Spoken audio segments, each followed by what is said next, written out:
Hello. Oh God.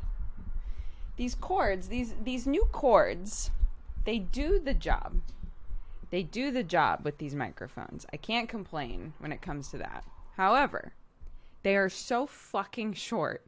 Sam was like, "Oh, I misread how long they were." You remember when I was like, "Oh, I got a silicone heart mold, and it turns out the hearts are the size of dimes." Remember that? Everybody was like, "Surely you looked." And I was like, I did, but, those numbers don't really mean anything unless you see them.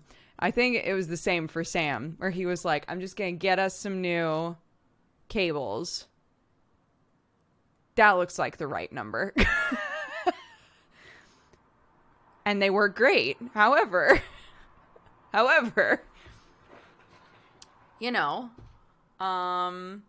they're just fucking short.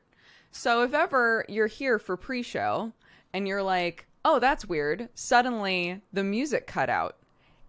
It's because I adjusted my microphone, and adjusting the microphone pulled this cord just enough that it yanked the baby face away from the cable that plugs in the baby face. Everything here is very tentative in this corner of my desk. Everything is very tentative here. But anyway, welcome. Welcome to Saturday Morning Dooger. How are you all doing? Super duper good, I hope. We're going to start our first giveaway raffle. Bam.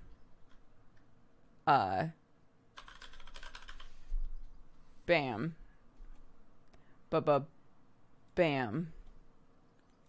Have we successfully opened the raffle? Yes. Short cord, all one word, all lowercase. Type it into chat. You only have to type it in once to enter the giveaway.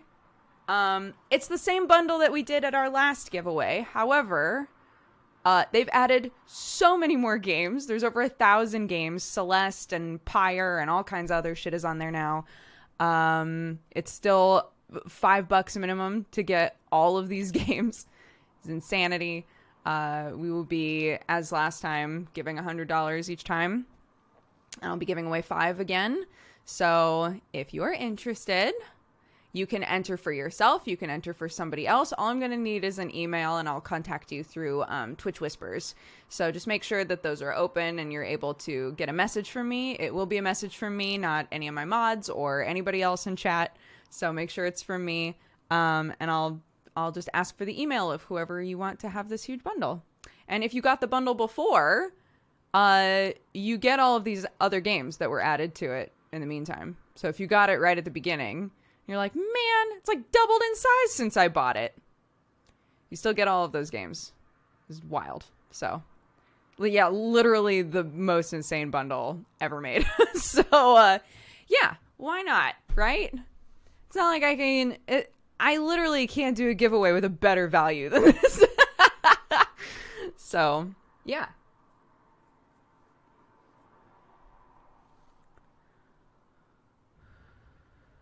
My coffee is very hot. It was a meltdown morning. It was a meltdown morning. Karki was not happy today. She was happy while we were outside. When we were outside, it was fine. But poor thing. We came inside. She has little boots that Sam got her, right? Remember when I was saying that Sam got her little ladybug slippers? So he also got her some little boots, because the boots that Nanny got her forever ago don't fit anymore. So we got her some little boots. She likes them a lot. We took them off while we were playing in the grass. And I asked her if she wanted them back on. She said no. Great. Put them inside. Right? This is life with a toddler. Put them inside. We're playing. She's playing with sand. I'm watering plants. It's all great. It's all going wonderful. She says, "Let's go inside, Mommy." I say, "Great. You want to do some coloring?" She says, "Okay." She doesn't actually want to do coloring. What she wants to do is fixate on these boots for just long enough to be absolutely furious. So she was trying to put the boots on by herself, which they are absolutely something she can put on alone, right? So she's trying to put the boots on by herself. Occasionally it works, sometimes it doesn't. And at this point, she's good about being like, Mommy, help? I go, okay. Do you need help putting on your shoe? Yes, please, Mommy. Put on the shoe. She immediately takes the shoes off. Sometimes she gets the shoes off fine. Sometimes it's a little harder for her to get them off. This escalates, right? The more frustrated that they get, the less patience they have with trying to do something. But they're still fixated on doing the thing. So at the beginning, we're putting them on fairly consistently, we're taking them off fairly consistently, but every now and then we're running into a hiccup. The more frustrated that the kid gets, the more often it's like, I can't get the shoe on. I can't get the shoe off. Everything is awful. Right? And then it turns into, Mommy! Mommy! Mommy! Mommy! Mommy! And me calmly folding clothes and going, Clarky, if you need help, you can say, Mommy, please help. No! All right, then I guess I'll just keep on folding clothes. Mommy!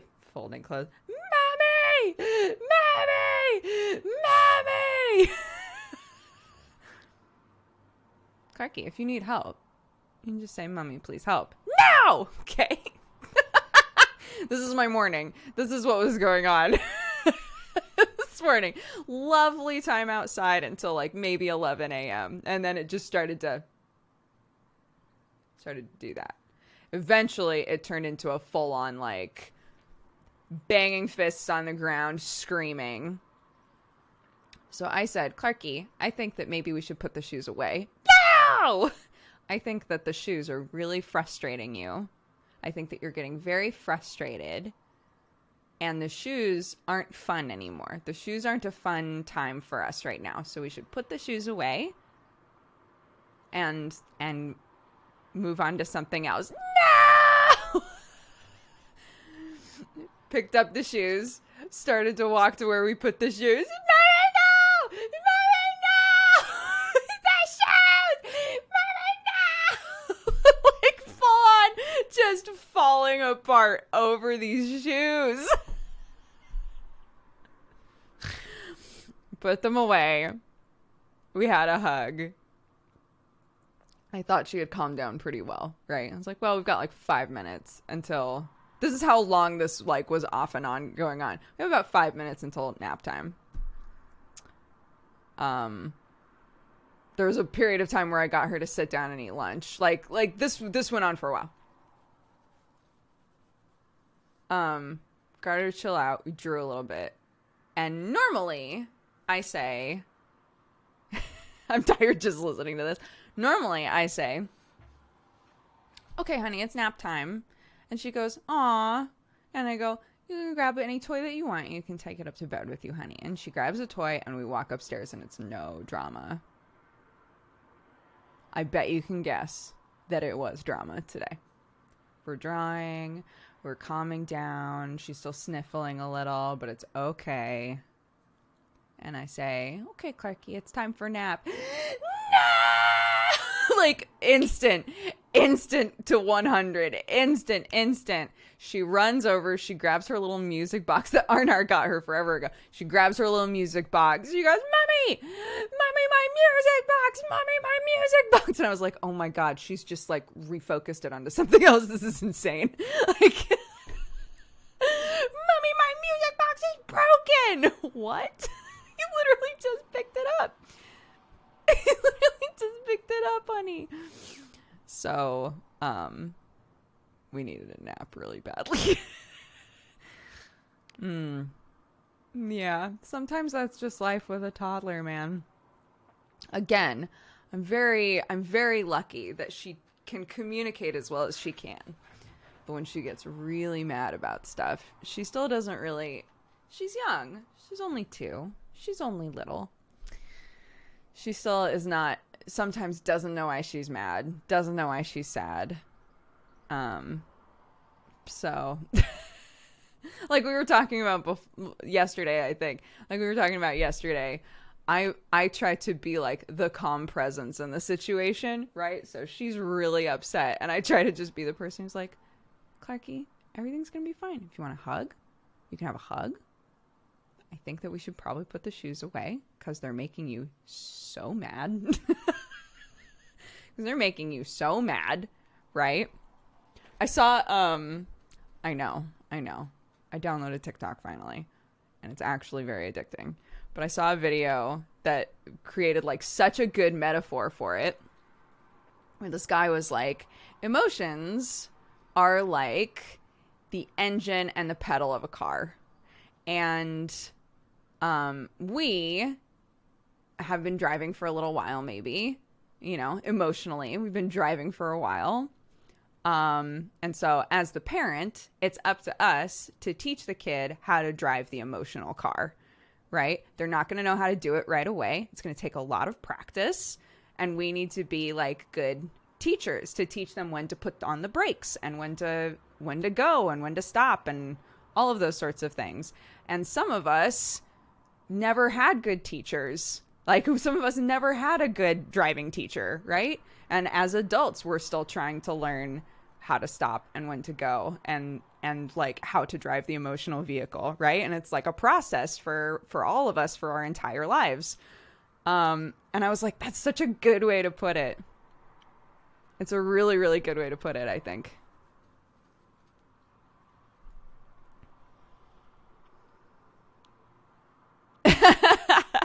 Right, for both emotional vehicles and actual vehicles. Some of us didn't have very good driving instructors, just for real's life, like myself.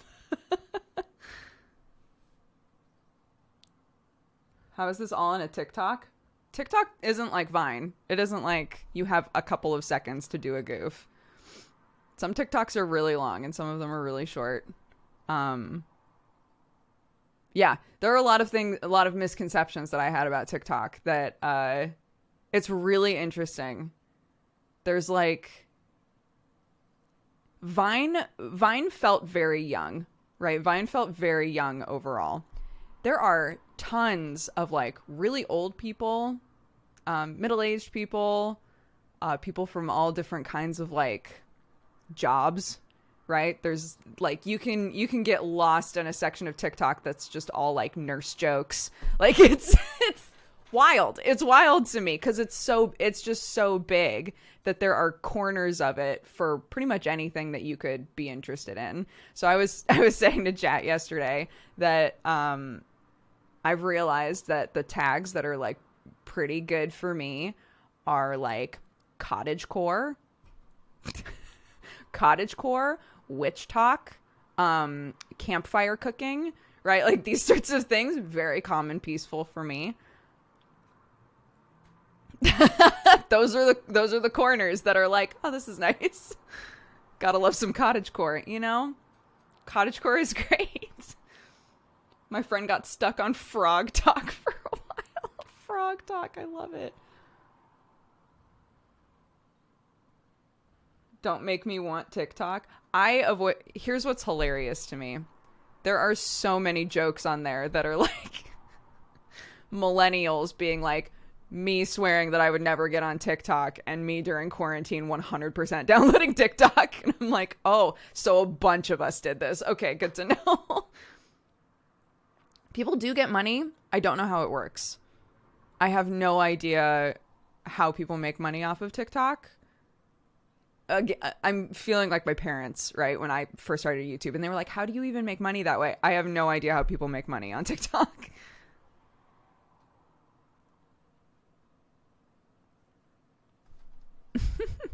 Okay, let's do our first draw for this raffle.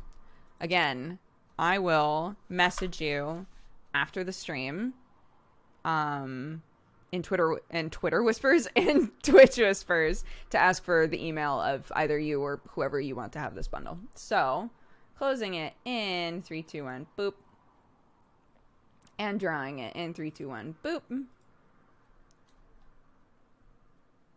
The winner of the raffle is Katie's, Kattys. Congratulations. I will message you after the stream. Also, Mobomb if you are watching currently, I was trying to get a hold of you to give you yours because you were one of the winners last time, and I could never get a hold of you. And I don't know if your Twitch Whispers are open or not. But if you're watching currently, open up your Twitch Whispers. I would love to still give that to you.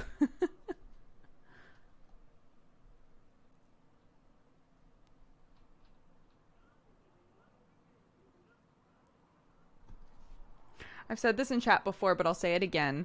Toddlers struggle because you spent all this time teaching her how to do things. She gets frustrated when she's not able to practice the skills. For example, toddlers often have meltdowns about dressing themselves because you taught them the skill and spent most days saying, we don't have time for you to do it yourself. Let me do it for you, which must be mad frustrating. They want to be autonomous where they can be. Yeah, absolutely. I try to let her, she's learning how to put on like her own trousers. She can mostly put on a shirt by herself and stuff now. I try to, if possible, if I'm just like in the mornings, right? There's no rush in the mornings. And so if I say, let's put on a shirt, I'll normally just let her try and figure out how to put on the shirt by herself. Or try and put on the shoes by herself, right? But yeah, I definitely don't get any enjoyment out of her frustration, but I realize that it's part of the process of her learning how to do stuff. I try to just offer love when I can. Like, if you want a hug, that's fine. That's totally fine. If you want help, you just have to ask for help. But they get to the frustrated point where they just don't want to, don't they?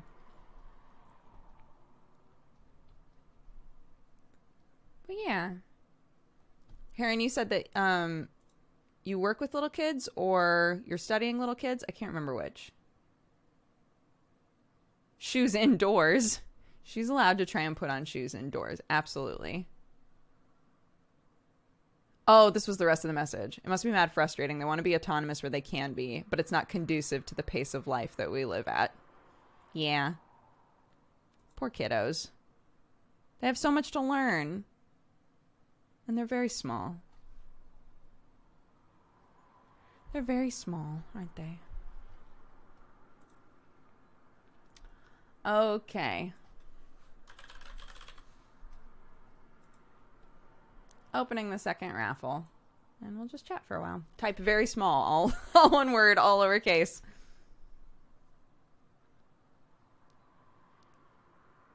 You only have to do it once. Doing it more than once doesn't do anything for you. So just type it in once and then we'll hang out.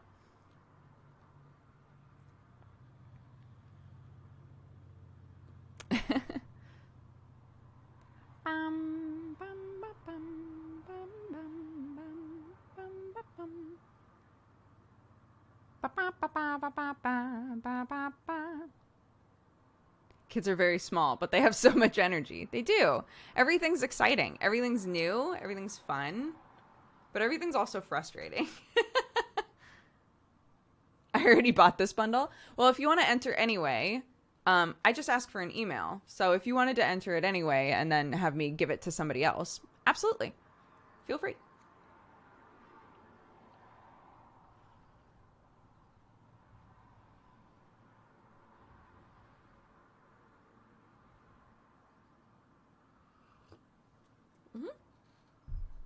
Course.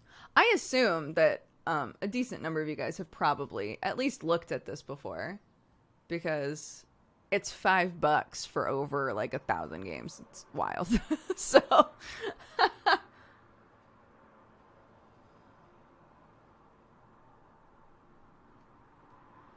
oh, there's a tangle in my hair. Where did that come from?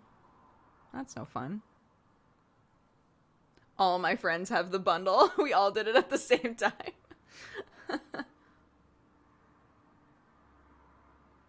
Don't you need to be a member of the site? I have no idea. I don't think so.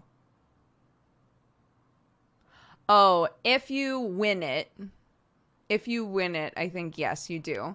You don't have to, but if you have an account on the page, then because there's just so many games here, right? If you have an account with a big bundle like this, it'll keep track of what games you have, and then you can just sign in to download the games. But it's not like with Steam where there's a client or DRM or any of that.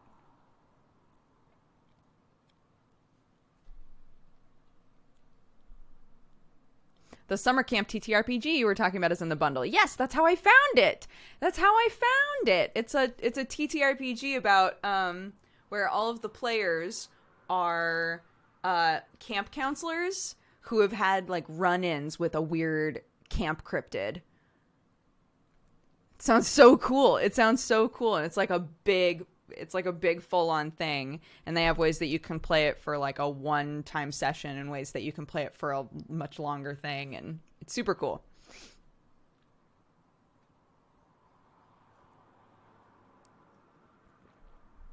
Yes, sorry. I probably should have been clearer about that. You're right. There is now an itch.io client. Let me find it. Oh my god. It's going to be so hard to find now. There's so many games to go through. Hold on. Somebody in chat will probably be able to find it quicker than me, but... Bundles. This bundle. Oh my goodness.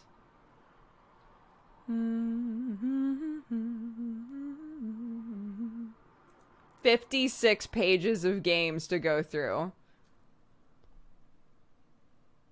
It has a search bar now, but I don't remember what it was called. That's the point, is that I don't remember what it was called.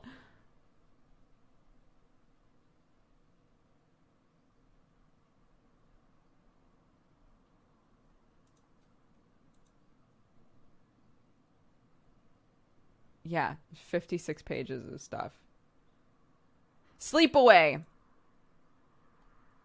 Is this it? Yes. Oh my god, and the art on it is so cool. In Sleepaway, you play as a camp counselor at a not-so-ordinary summer camp besieged by a strange and ominous cryptid. In the outside world, people grow increasingly alienated from their own identities, trapped in a miasma of advertising and corporate branding. Isolated by civilization, this summer camp is a beacon of safety, a refuge for misfit kids defined by their marginalization. As time pushes past and the world grows older, the camp shelters the survivors of the Lindworm. The Lindworm is a shapeshifter, or so the stories go, a creature that flays the skin of humans and hides within. As counselors of this summer camp, you've each been traumatized by the Lindworm in your own ways, but you remember little of that time. It sounds so interesting. It sounds so interesting and so weird.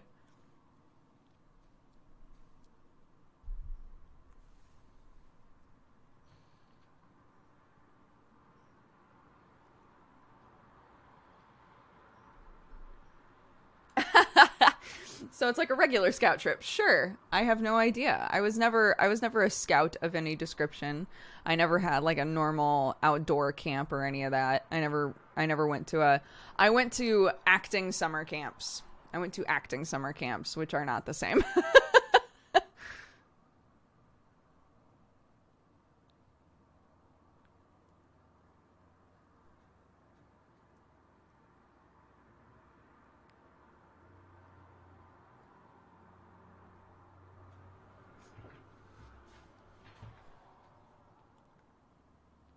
Lindworms are a term for dragons in German folklore. Interesting. You already lived in the woods. That's true. But I've never, I think I was talking about this on stream a few days ago. I haven't done a lot of proper tent camping, right? My dad and I would go camping a lot, but it was like camping with a trailer or with a motorhome, right? I haven't done a lot of just like, and then with my friends, it was cowboy camping, right? So it was literally just, we went into the middle of the woods and set up little things to sleep on and slept with no tent. And we made our food like back at the house. So like, I haven't had like a straightforward normal camping situation. I've been beach camping a lot. That sounds so fun. I feel like all of the beaches where I grew up, or like within driving distance of me, had like a no camping policy on the beach. No, tent. Yeah, it's called cowboy camping. So you sleep under the stars, right? And I got bit to shit. Oh my God. Oh, I've lost all of those pictures. I'm realizing my phone bricked. It's very sad. Yeah. There's a bunch of pictures that I had of my face just chomped up from bugs. The bugs, they loved me. Also, those pictures, in those pictures, I have my Grammy glasses on. I keep seeing, I was going through some of my clips, some of my old clips. And so many of them, I've got my Grammy glasses on, and I'm like, no, I miss them! I want them so bad. I miss them.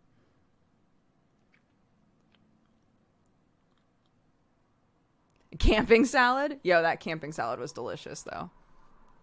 Stealth camping? I don't know what that means. What is stealth camping? Did you have to delete any old clips? I'm going through a lot of my major clips have no music in them at all. I'm not type O. No, I think I'm A negative. I'm trying to remember. All I remember is that my blood type was trying to eat my baby, and they had to give me, like, medicine for it while I was pregnant. That's all I remember about it. Yeah. What? It's normal. It's a normal thing. Sometimes, depending on your blood type, your body will think that because the baby has a different blood type, it'll think that it's, like, an invader, basically, and it'll try to kill it. So sometimes, depending on your blood type, you have to get like a shot or a couple of shots even to make sure that everything's copacetic, to kind of like trick your body into being like, it's fine.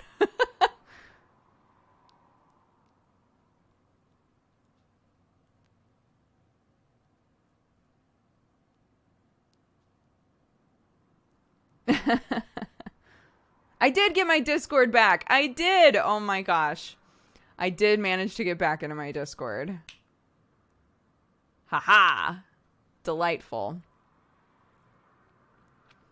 I know, I was so happy.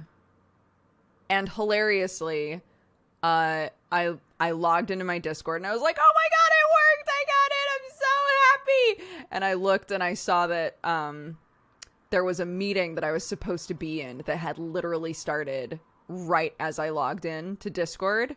And everybody was like, all right, we're in. Just like, everybody just drop in whenever you're ready. And I was like, I totally forgot. I totally forgot about this meeting. That's incredible. What good timing. So I was like, oh, I just need a second, guys. And they were like, no problem.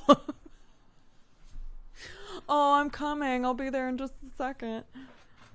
Seriously. I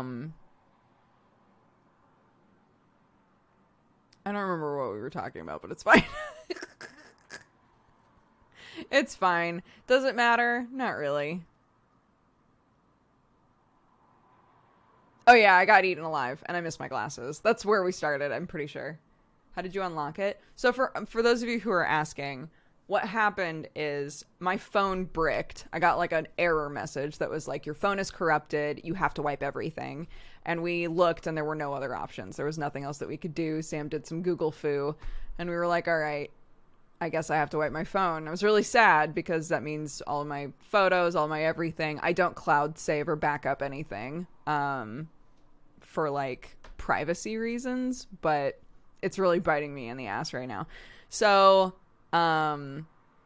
yeah, so we had to wipe my phone. All of my authenticators and everything are on my phone, right? My phone also no longer had a service provider because I've been in England for a while now and I pretty much only use Wi-Fi. So I just canceled it. Right? So, so suddenly I had no way to get into a lot of things. and my computer had shut down. And when I turned it back on, it was like, please log into Discord. And I was like, okay. And I was like, great, use your authenticator because you have 2-factor. Good job, you have 2-factor. And I was like, yeah, good job, me. Fuck, what am I gonna do? I guess I'll re-download the authenticator. So I did, and it was like, hey, to get into the authenticator, we're gonna need to double check that it's you. This is 2-factor inside of the 2-factor, right? We need to double check that it's you. We're gonna send you an SMS. And I was like, oh no. Oh fuck.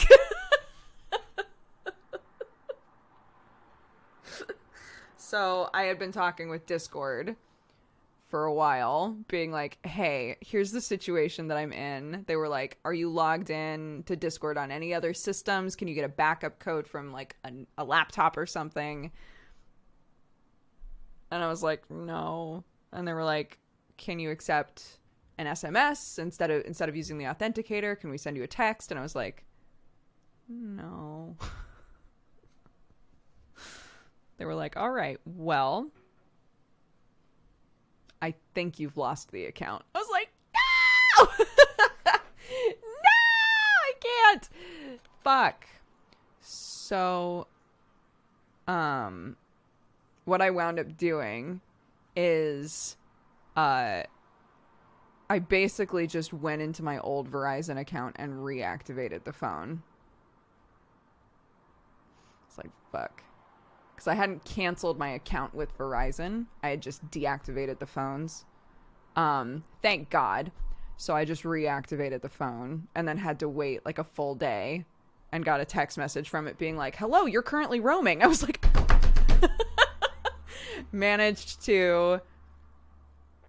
was on my authenticator trying to guess the password for the authenticator as well.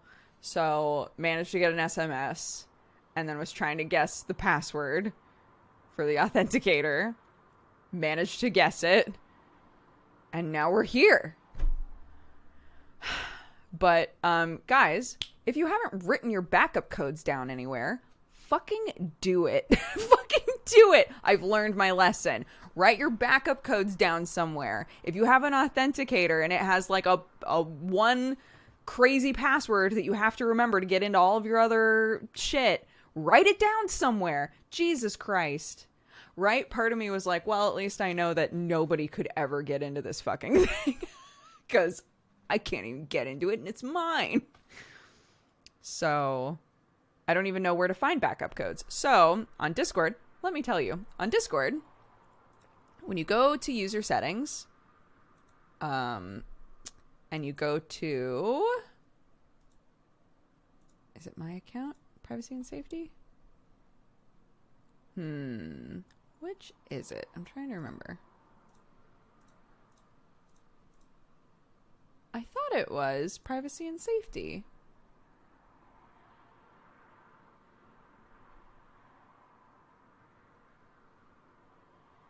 You tried to hack yourself.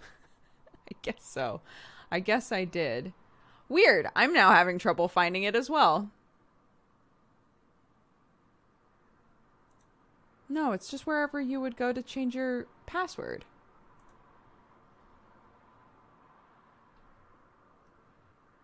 It won't let me do it right now because I'm in streamer mode, I think. Because it keeps in the top corner. It keeps being like, you're in streamer mode, even when I click it off. So...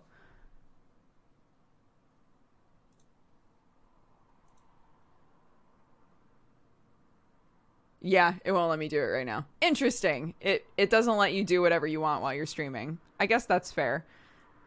They're just like, you literally can't look at backup codes while you're streaming. Great. But there you go. User settings, my account, view backup codes. Apparently that's where it is for Discord.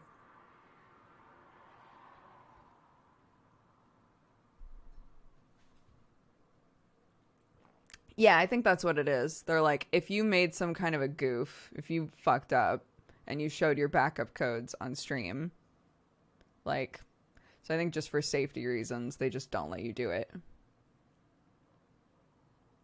Yes, actually, a lovely viewer works for a company that is all about NAS-based backup servers. And they were like, it sounds like it would be perfect for what you're wanting. And people were suggesting it. But if you have any questions about it, like, I know everything about it. So, amazing. So I'll definitely look into that.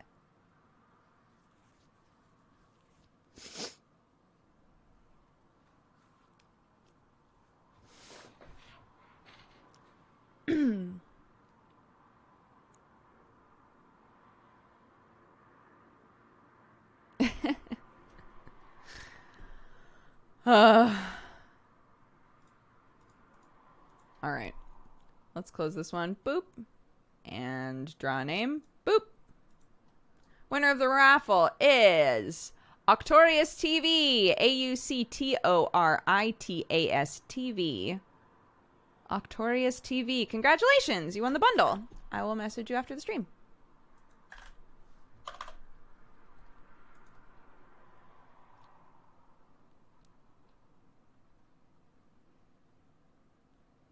PSA, password managers are really helpful, and the number one reason for a hacked account is reused passwords. If you have a Google account that tends to like save or remember passwords after you've typed them in, Google has a system in place where you can double check.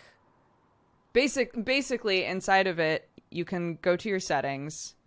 And it'll tell you if any of the sites that you have an account with are like potentially being messed with and suggest that you change the password. But more importantly, it has a whole section in there that's like, here are all of your passwords that you are reusing. So if you use the same password on like 50 different websites, it'll be like, here are all of the websites you use that password on. Would you like to change them? Basically, it tries to consolidate, like, these are all of your reused passwords. These are all of the places you use them. Maybe change some of them. It's really helpful. It's really, really helpful. Yeah.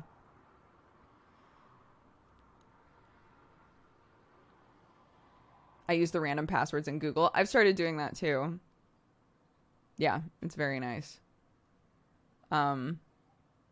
It means that I'm kind of hosed sometimes.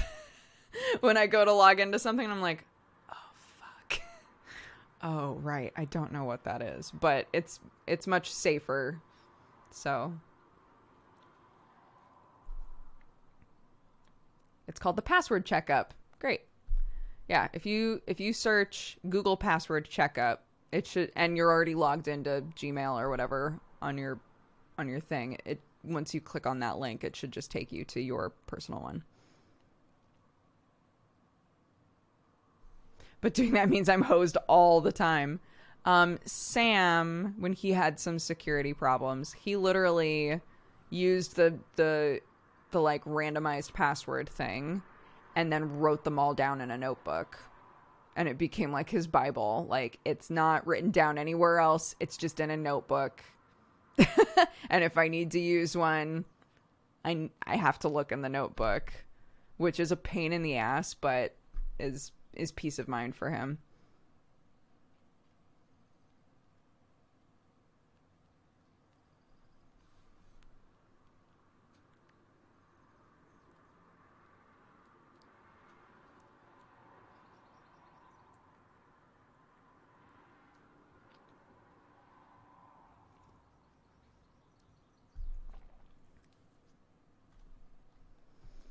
A further PSA, as of last month, it now costs less than $2 to access uncensored versions of leaked passwords, usernames, and emails. If you have an account involved in a leak, there is urgency. Oh, God, Alex. Okay.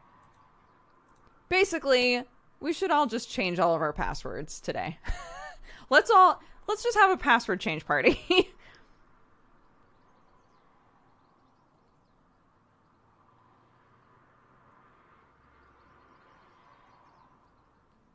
I'm changing all of mine right now. Perfect. Wonderful. We should be changing them occasionally anyway, shouldn't we?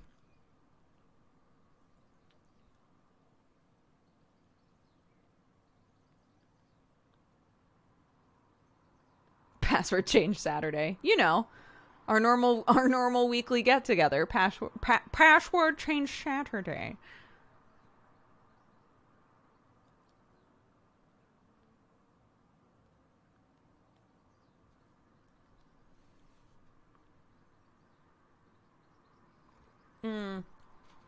We were talking about it because I was explaining how I got locked out of my Discord, and I was saying that it kind of gave me peace of mind because now I know it would be so difficult for somebody to get into my Discord. So that's great.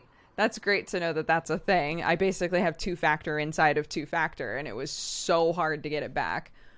But some places it would be a lot easier, and if somebody already is able to brute force or figure out your password, or has your password from a leak or something, it's like taking away one element of one part that's a barrier, right?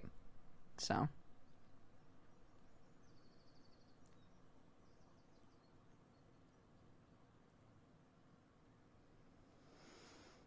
my fiance had to factory reset his phone to get into it yesterday. It was a nightmare getting everything back up and running. Does your fiance have a Pixel? Security questions you don't remember are so hard to figure out. Yeah, there were a couple security questions where I was like, oh, you know what would be the smart thing is if I made up an answer. It's like, this is smart. This is really smart. I'm going to choose a question, and my answer is going to be something that totally has nothing to do with me, right? So nobody could ever guess it, right? I was like, I'll write it down. I'll write it down somewhere.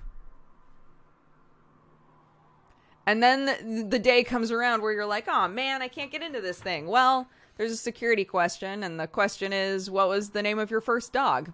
Of course I know that.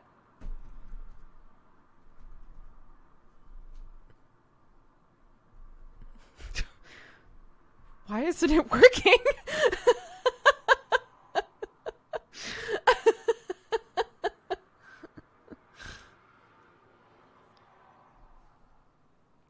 What's a good password manager? I don't know, honestly. Password managers are hard for me to trust.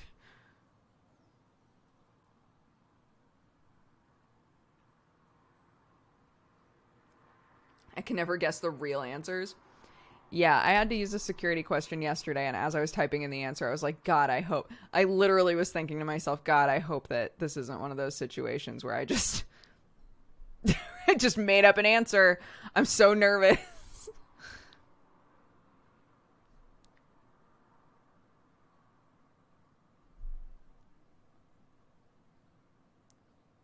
Yeah, I had an old email. And it was okay, look. I'll just tell this story straight up. So, I had an old email that was Yu Yu Hakusho themed. It was an email with like a Yu Yu Hakusho website. So, it was straight up like, I don't even remember, Hiei is cool at yyh.com, like that kind of shit, right? So, the password for this email was the name of a character in one of the movies, and I just guessed how to spell it.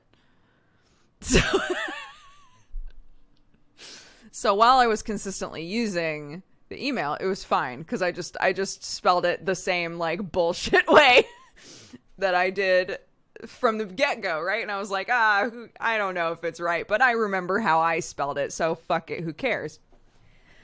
And then I hadn't checked it in a really long time because I had made my new email address, which you will all remember is Piccolo99, the best email that I've ever had.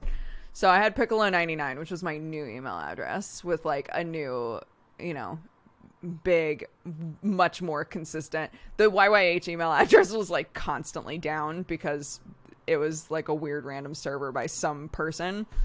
Anyways. So I created Piccolo 99, but I wanted to get into the Hiei one to do something, and could not remember how I spelled the fucking name of this character. Could not remember. And at the time, this was early enough that it was like kind of hard to do like a password reset situation. This is early enough in the internet where there weren't just like really straightforward ways to do this, right? So I'm like looking at the movie, I'm looking at the back of the movie, looking at this character's name, being like, well, that's certainly not how I spelled that. So it's like, fuck, what did I do? What did I do? How did I spell this name? And I never got back in again. There's probably, I don't know, gold and shit in there. So there you go. From the beginning, I was really crushing it with password security.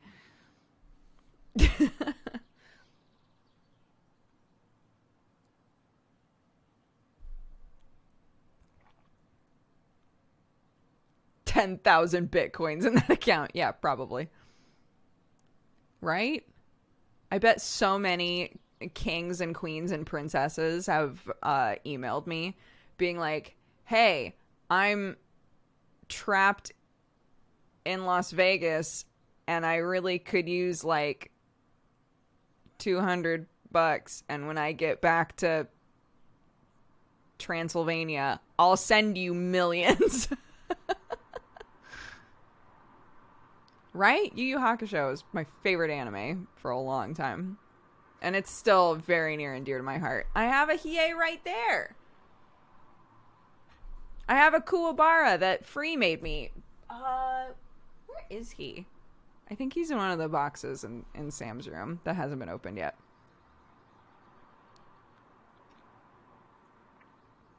Yeah, Glorious Beardy, that's what we're giving away today.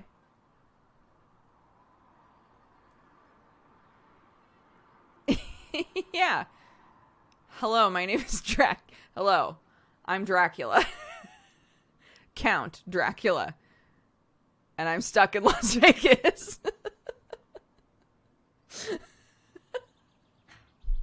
If you could just send me $200 and a pint of blood when I get back.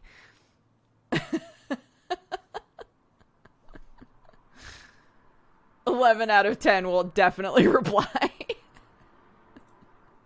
Definitely will reply.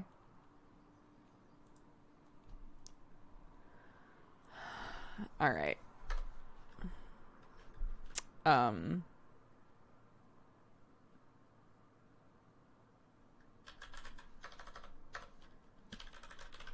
right.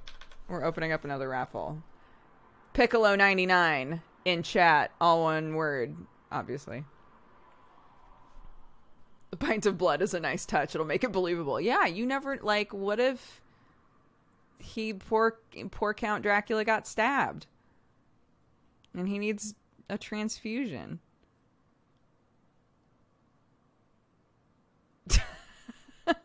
You know?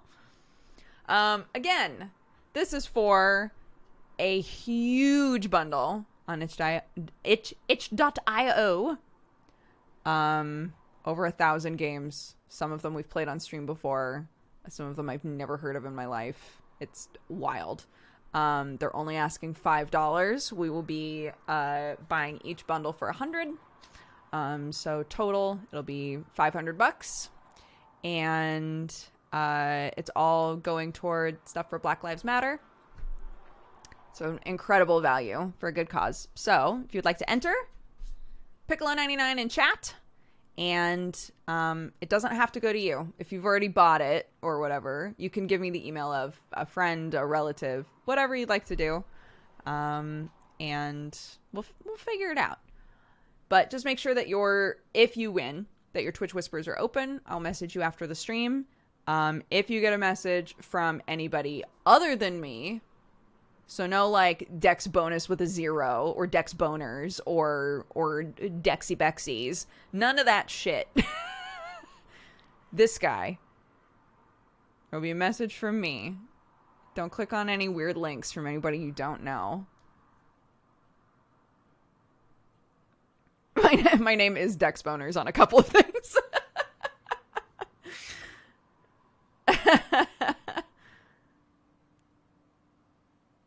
Where are my Dexbonus? I'm trying to remember. It doesn't matter.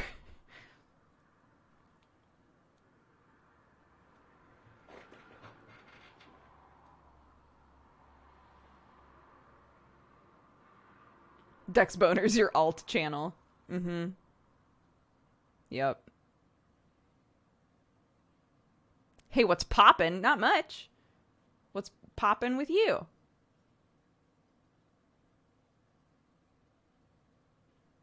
Did you delete some clips? I did delete some clips, yes. All of the clips I've deleted so far have 0 views.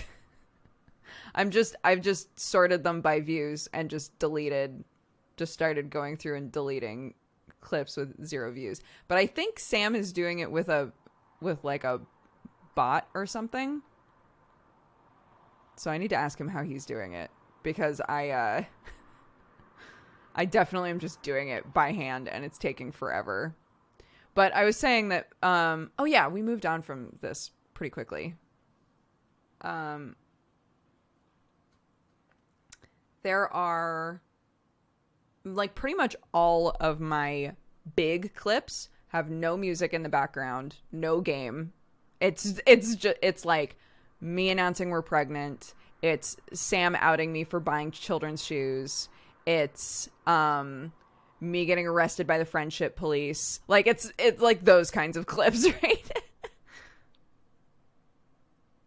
The classics, exactly. So I'm in a pretty good position that all of my major clips are actually not video game related at all. So I had a 3.5k view Dooger clip that's gone. Oh, I didn't delete it. I've only deleted stuff with 0 views, so I have no idea.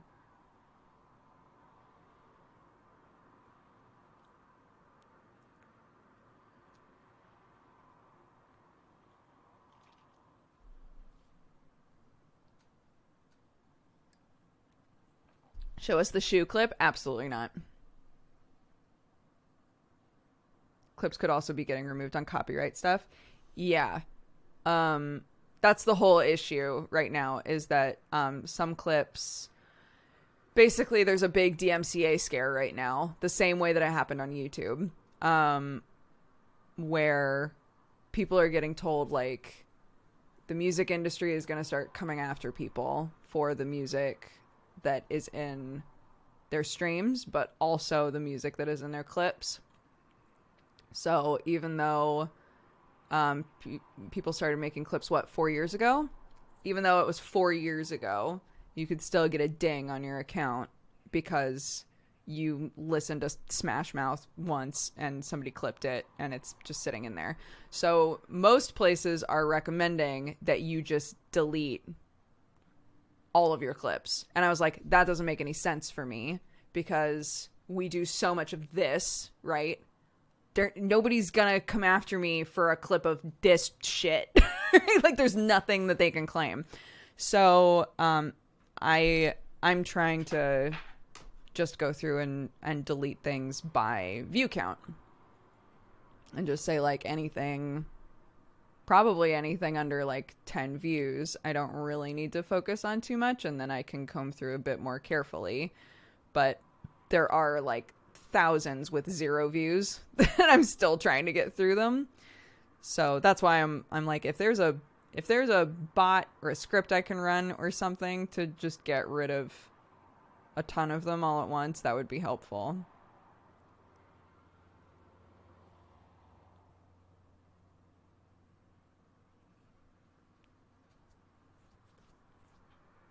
Apparently a bot that batch downloads and deletes clips. Interesting. There was one, wait, I started downloading some of the big ones. But, like, I had also forgotten that there are going to be a bunch of clips that are kind of like showing our kid growing up, which is crazy. So wait, this one's super cute. Hold on. Mm-hmm. Look at how small she is. Mm-hmm. She's so tiny. Mm-hmm.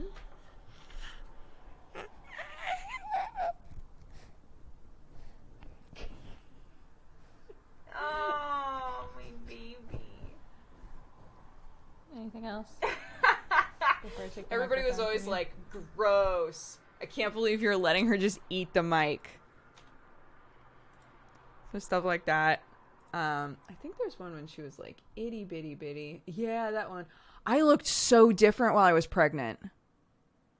Holy shit. Looking at clips also from when I was pregnant.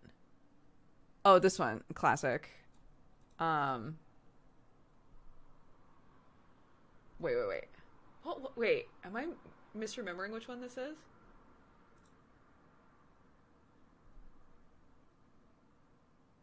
Wait, what is this one? Hold on. I don't have my headphones on. They said they could suck their belly in to look like 3... Yeah, this one. Yes, it is what I was thinking They said they could suck their belly in to look like 3 months pregnant. Oh, I can try. Should we try? So this is me now at like... This is what I was like full on pregnant. 8-something months. I'm going to try to suck my belly in.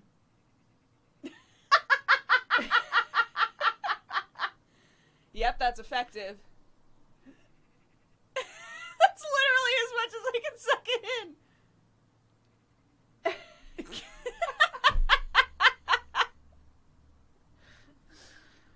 No, there's no room. Guys, there's no room in there. There's nowhere else for her to go. I can't just suck her in anywhere.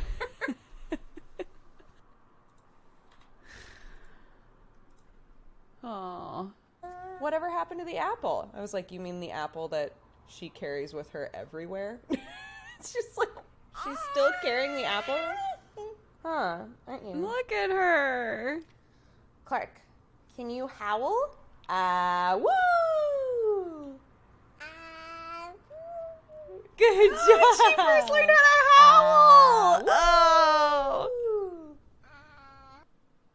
Oh, it's so cute. Fuck. It's so cute, man. But yeah, okay, wait. So, I actually, when I put them in there, I can't hear them, which is weird. I'm wondering how I can push it out. Advanced audio? No.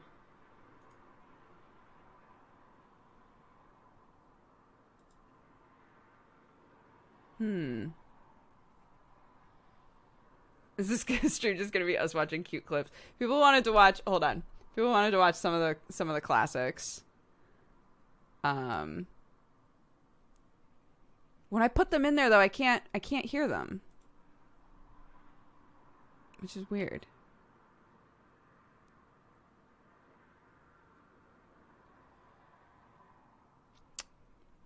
I'm gonna ask Sam if he knows how to do it. Wait a minute. Hold on. Ugh. Hey, Sam? Do you know how to make it so that when I drag a video, like watching some of the clips I said, when I drag a video into OBS, I can hear the audio? When I drag a video into OBS, I can't hear the audio while it's playing. Do you know how to fix that?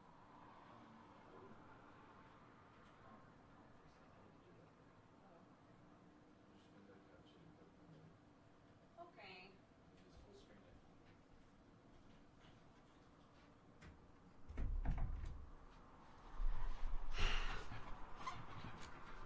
He said I'm gonna have to individually grab the window each time. Which is dumb. Which is dumb. I've decided. This clip is so good. Wait. Hold on. Okay. Get rid of that. This is...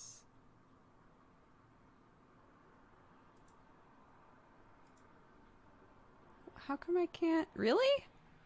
I can't watch it?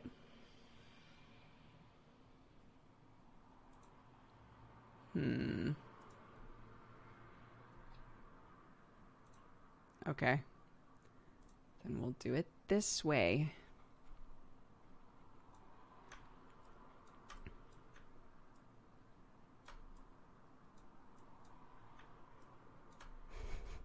This is so dumb.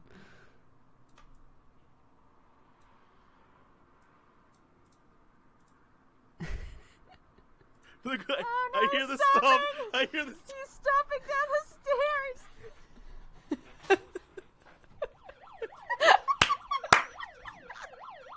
This is the friendship alarm. You have been extremely negligent.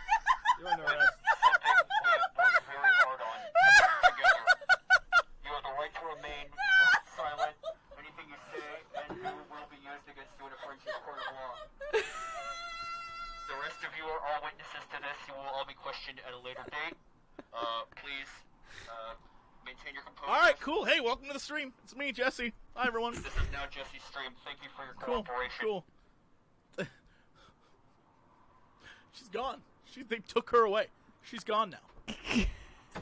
Door closed. Cool. All right. Well, let's talk. Let's talk about this.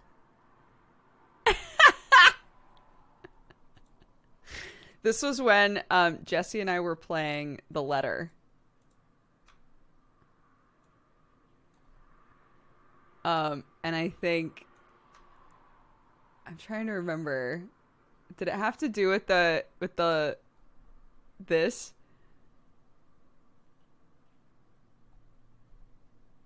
I think it did. Okay, hold on.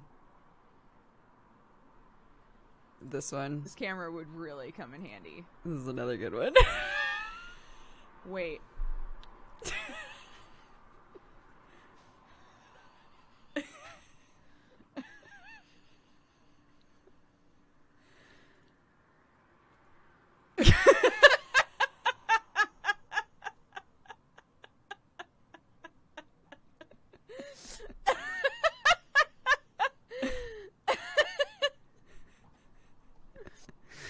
Good. Good.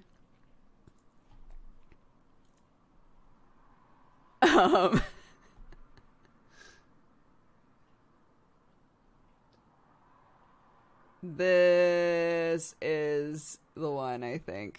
This is the fucking shoe one. Wait, Sam, before you go, can you confirm that I don't buy clothes from the kids section? Last time we bought you shoes, it was from the kids section. No, it was not. Why would you say that? In England and Debenhams, it was from the kids section. Wasn't it?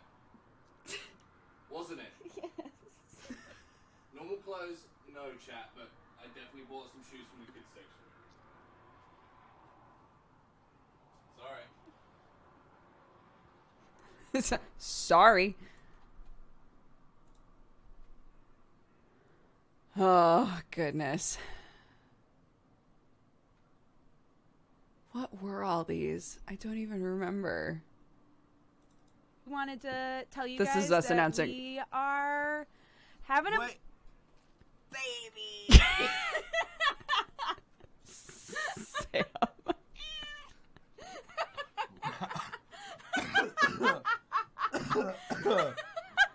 Oh my god, wait. In the other one, wait a minute. So there are actually two clips of this. In the first one, I'm like, That is true. ready? That's true. Are we doing it? Are we doing it? So And he says yes. I asked Sam, or rather, Right? Sam and I decided that he was going to be on the stream today, because we wanted to tell you guys that we are having a Wait. baby. Like, why did he say wait? He said yes! Oh my god, wait.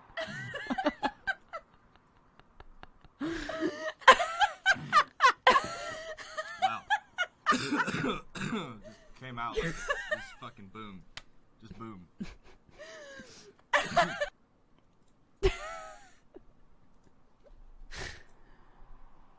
What was this?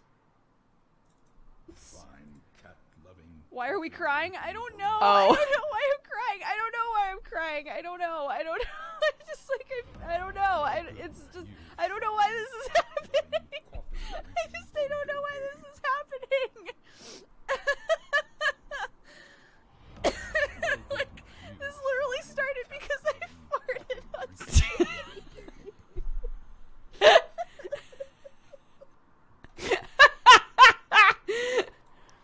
For any of you who are newer, I had a huge 500 sub train that started because I farted. And people were subbing so much that I got really emotional and started crying. It was like, this is so stupid. I cried because I farted, basically. Goodness gracious.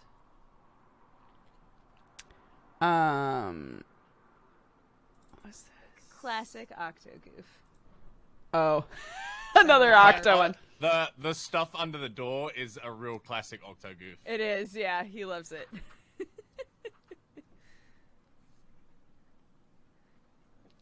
I would love it if immediately, like right now, Oh no, I've actually been invaded by John Dark Souls! No! No! Wait, what do you mean? Wait, he actually joined your game? Hello. Hello. Oh no, he's invading you in. Oh my god, he's invading you in real life. Isn't he? This is roleplay. This is, yikes. Okay, I'm understanding now. He just invaded you in real life. Yep. He's in her office. Yep. He killed me. That goddamn John Dark Souls. That goddamn John Dark Souls. Oh my god. All right, we have a couple more Baby Clark ones.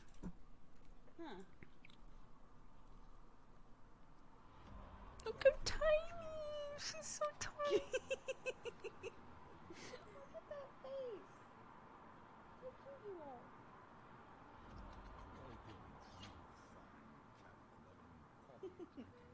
Oh, she was so itty bitty.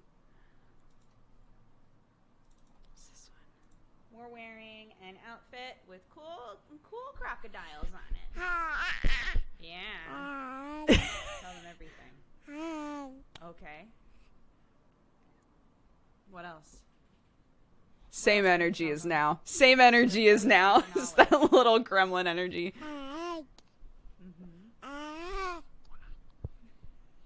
Don't grab that part. Ooh, even that part is getting a little fishy, a little dicey. I know. Can you wave? Hi. Can you wave? Hi. Good job. Oh. Good job. Can you say? She's so tiny. Beep beep. Baby Clark do do do do do do. Baby Clark do do do do do. Baby Clark do do do do do do. Baby Clark.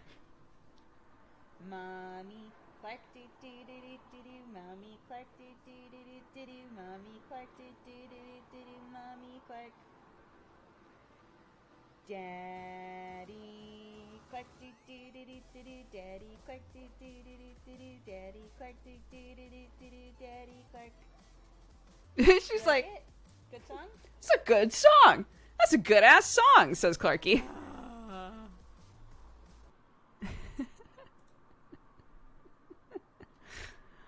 Oh, goodness.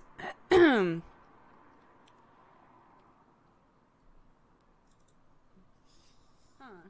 doesn't get it.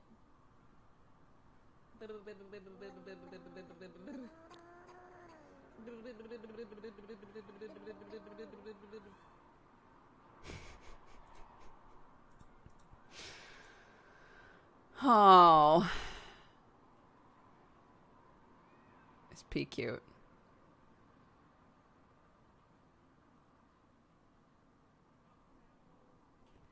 SP cute.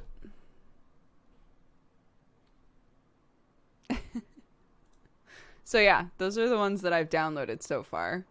Oh wait, and this one, wait, this one is actually a game though. Wait. Your Sam accent? Never. That'll get old so fast. I made Sam. Sam is my daddy. Never mind. Never mind.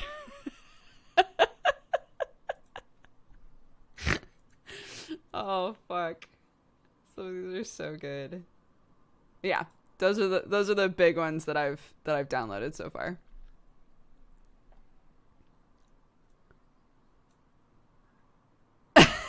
Never mind. He looks so excited to step in and so excited to leave.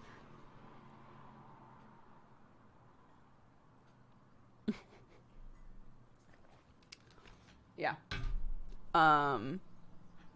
Once I've gone through everything and I've saved a bunch of them, we'll do this again. We'll just go through and like watch all of the big ones.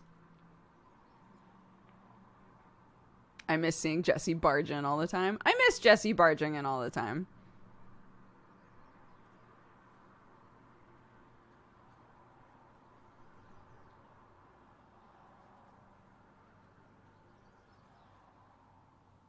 One of my favorites is the one where he mistook Sam for Sherlock. No. No. Can't Jesse just move in? He would hate living with me. Hate it. Yeah, boy. He knows that I've left a potato long enough for it to turn into liquid. He would never he would never move in with us.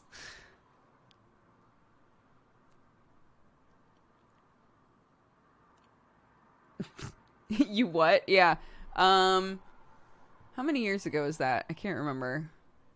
But my like pantry area, somehow a potato just got left in one spot for long enough that it became liquid. And I told him this, and he was like, that is the most disgusting thing I've ever heard in my life. And I was like, pantries get sometimes there's just like an area and you don't realize there's anything there until you move the bigger thing, and then there's a potato and it's liquid. He was like, no, absolutely not. Keep in mind that Jesse's kitchen is like so bare. He doesn't really cook. So his like pantry and fridge situation are like very open and breathable and etc. And mine tends to be pretty packed with shit. But yeah.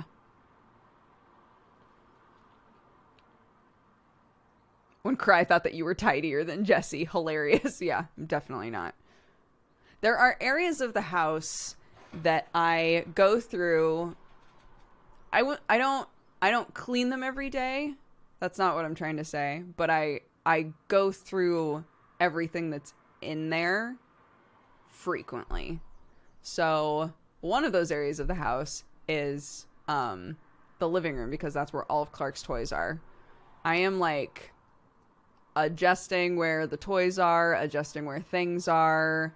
Like, I want to make sure that I never forget about anything in that room. Because number one, sometimes she eats in there, right? So I need to move everything around and make sure that there isn't just like old food just chilling.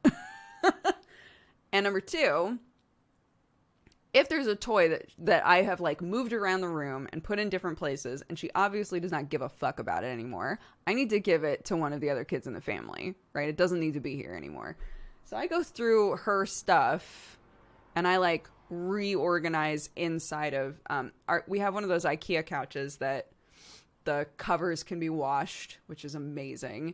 And also, the long bits are like huge ottomans, like storage ottomans.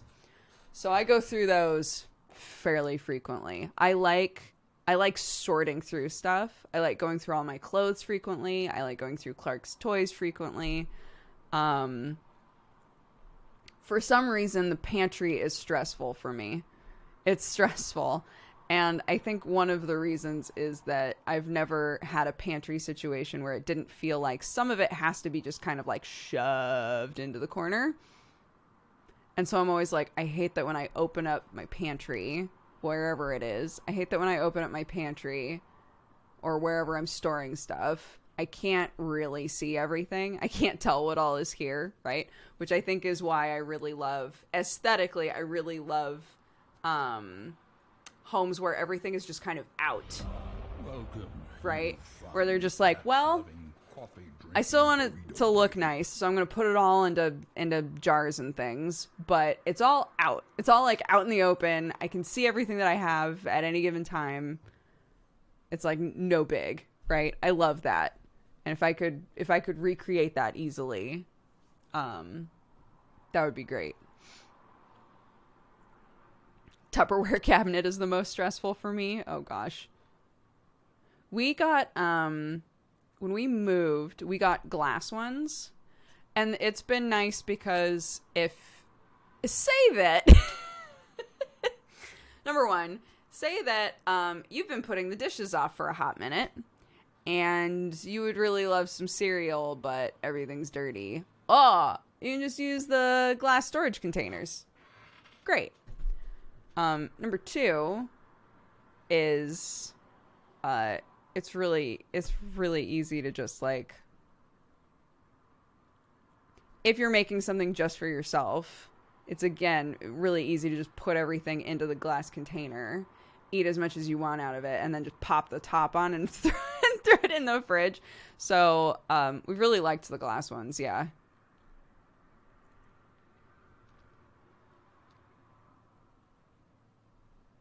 What about the whatever pantry? Everyone has one of those. What is a whatever pantry? This is like when my dad, oh, I never did the drawing for this one, did I? Close it, draw it, pop it, lock it. A stupidid. Is that how that's supposed to be pronounced? A stupidid. Congratulations. You won the bundle. Congratulations. You've won. Congrats. Okay, that's 3 so far, so we've got 2 more to give out.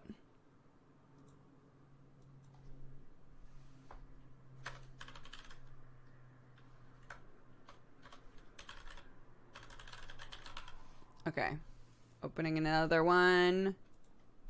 Keyword, whatever pantry. All one word.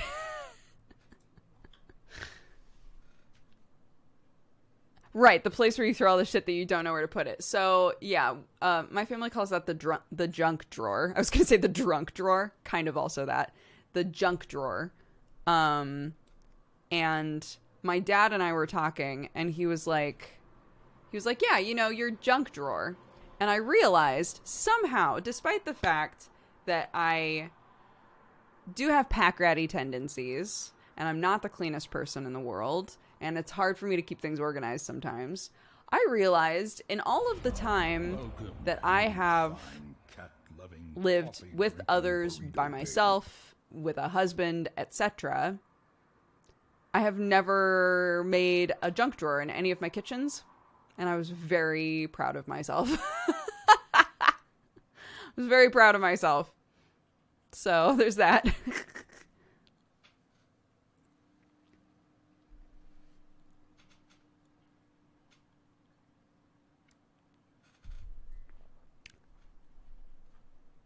Where do you put random leftover packing tape? With tools. All of our different types of tape go with the toolbox.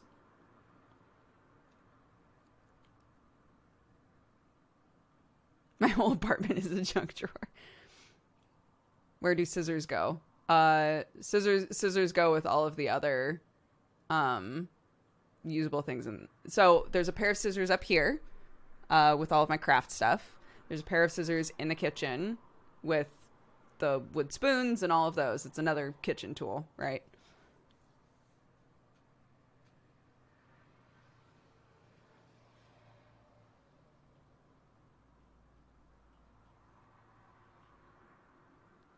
A lot of these things that you guys are mentioning go with tools. They go where the toolbox goes.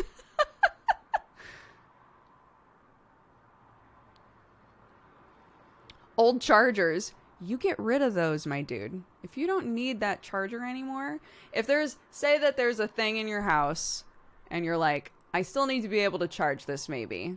Keep one, sure.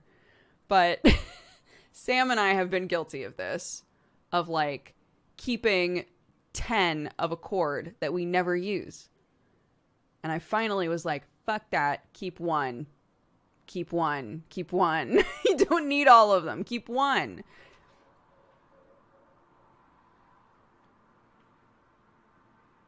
Where do your old phones go? All of our old phones and hard drives that I still haven't gone through are all together in the downstairs. There's like a downstairs kind of like office-y area. So that's where like our laptop is, and all of our like important paperworks and business stuff is.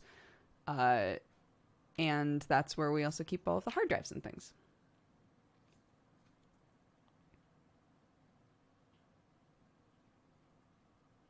How do you get rid of it? We just donated all of ours. We gave the ones that like Gerard and them wanted, we gave them a bunch of cables, and then anything that they didn't want, we just took to a charity shop.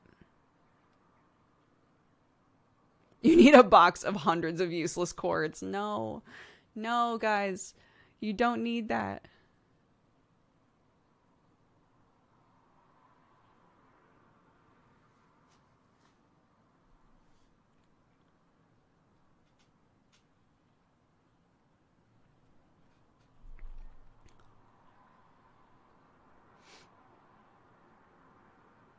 How organized is your toolbox? I can find everything.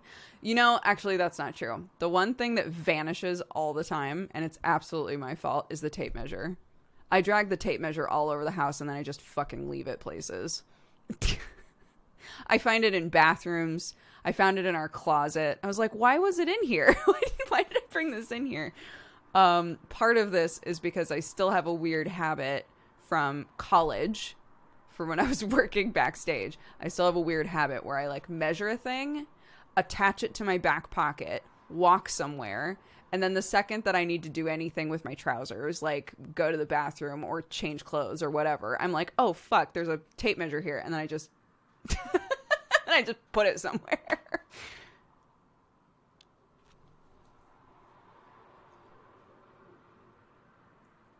I just finished DMing for the first time.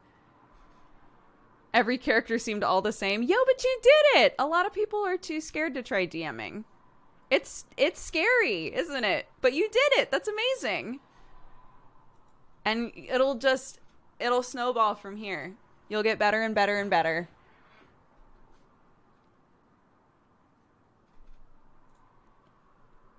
What about excess screws from IKEA? I have a like a see-through bin with dividers. And screws that are around the same length, I put into separate sections. So if I have extra screws from a project, like if there's something that I bought that had screws included and there are extra screws, I put those screws with the screws that are around the same size inside of this container. And that way, when I need screws for something, I have them.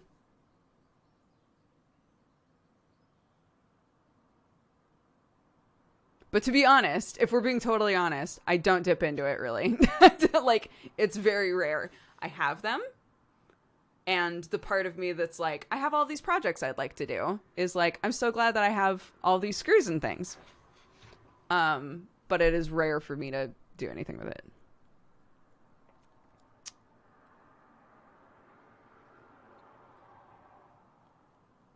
My room sounds like it would piss you off with how much shit is just around. I think it's different for everybody. There are things about Sam's room that drive me crazy. There's things about my room that drive Sam crazy, right? There are levels of organization. You know how the joke of like, it's a mess in here. No, it's not. I know where everything is, right? That kind of a thing. I 100% believe in that. That like you, as the person who's existing in the space, as long as everything is where you want it to be or need it to be, then great. Like, what's anybody going to say to you? They don't have to live there, right? But if you are like me and sometimes a lot of stuff stresses you out, if you like look into a corner and you're like, there's a pile of bills and papers and just like shit that I don't want to go through, if that sort of stuff stresses you out, trying to like minimize the amount of that stuff that comes into your life in the first place, or trying to just like say, okay, today I'm going to go through those hundreds of cords that I'm keeping for no reason. I don't even know what's in there, right? Just taking the time to get rid of some things so that mentally you feel a bit more organized it can be really nice. But I'm not about to tell anybody that like they have to do that.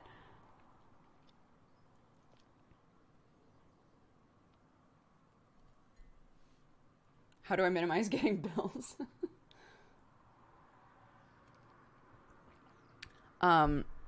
Some people will put notes on their mailbox that are like, no junk mail. And I'm like, if I was the mailman and I had all kinds of shit to do, right? And I came up to a door with a bundle ready to go, and there was a note that said no junk mail, implying that I needed to go through all this shit and be like, I don't know what's junk, like which of these things are junk for you.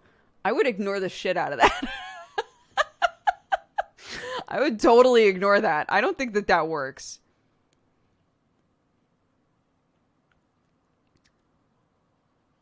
I literally just did that. You put no ads. Oh, that might be more specific. Postmen have an obligation to deliver. Yeah, that's I don't know. In the US they're required by law to deliver it anyways.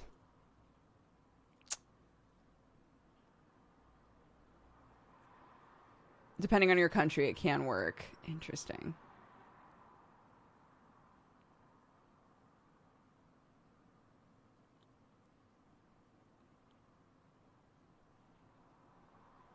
You don't have yes or no stickers? We have them in the Netherlands.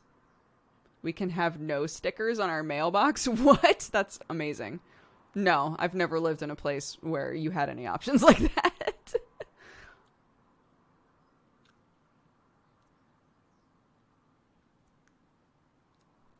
No mail, please. No mail forever. Thank you.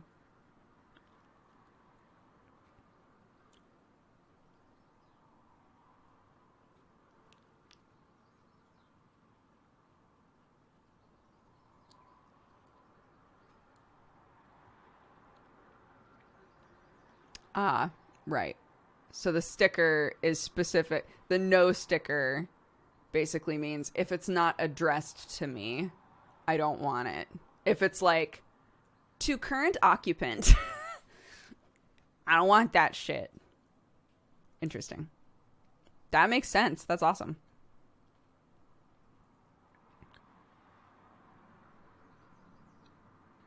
Dear homeowner. Yeah.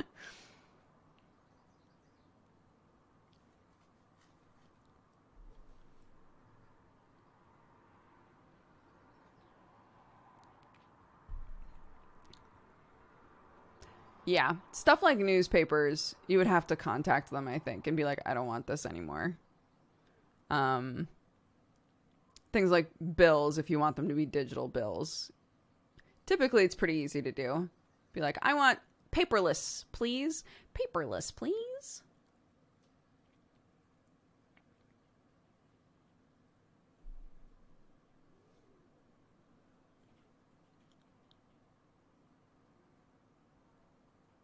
I haven't read the newspaper in years.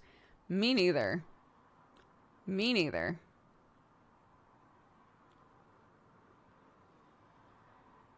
Are you going to watch the Gorilla Collective stuff at 5 p.m. UK time? No, because one of us has to be with our kid, and Sam is going to be doing it, so I'm good. I'm fine with it. So Sam, I think Sam is planning on doing all of that stuff tonight, and I'm going to be hanging out with Clarky, doing a thing.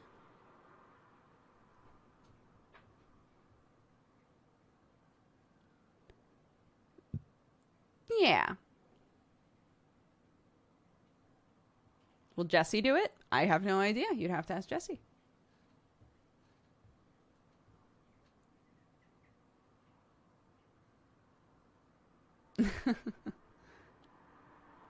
Sorry for spamming. I forgot the rules. It's all good.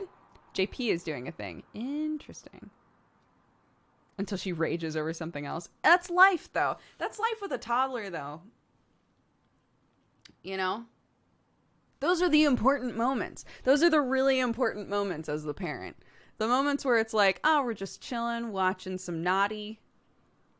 There's a show that I've, like, gotten super into that Clark watches called Naughty Toyland Detective, I think is what it's called. It's super cute. It's apparently based on, like, a really old, really weird show. But Naughty Toyland Detective is super fun. And I'm super into it.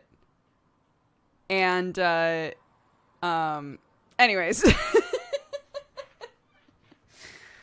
So, yeah, you know, Clarky and I hanging on the couch, eating some mini cheddars, watching some Naughty.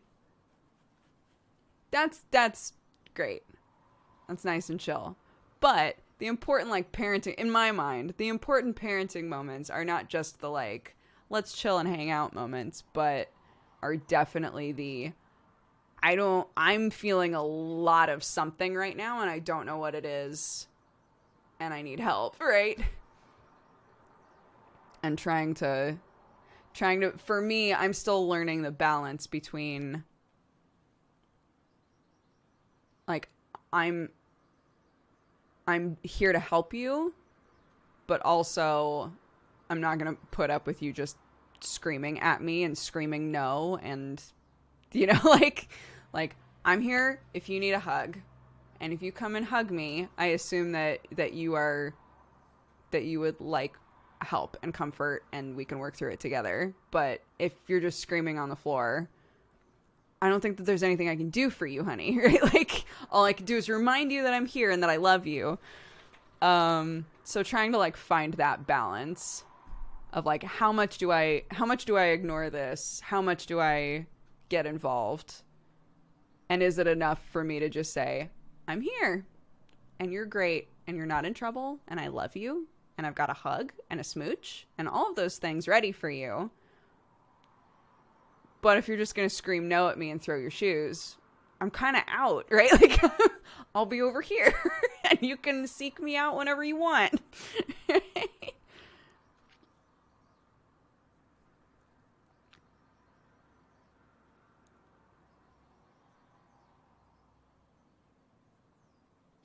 What is a movie or cartoon you can't wait to show Clark? I remember watching Alien with my dad when I was a kid. He was disappointed when I was too scared and didn't get how awesome the movie was. What? Alien is scary, though. That's not your fault. Alien is scary. Something that I can't wait to show Clark. I don't know.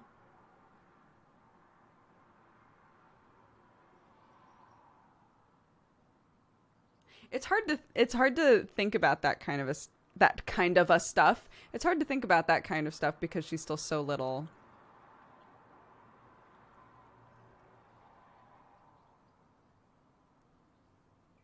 The co-optional podcast.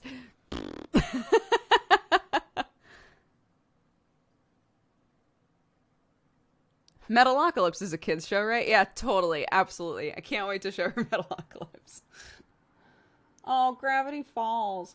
Okay, I'm so sorry to bring it back to this, but one of the TikTok things that I keep running into is this really cute thing where people will dress themselves up how they think they would look if they were in different cartoons. And one of them that people keep doing is Gravity Falls, and it makes me laugh because I'm like, it's just how I dress anyway. It's probably what I would do. It's just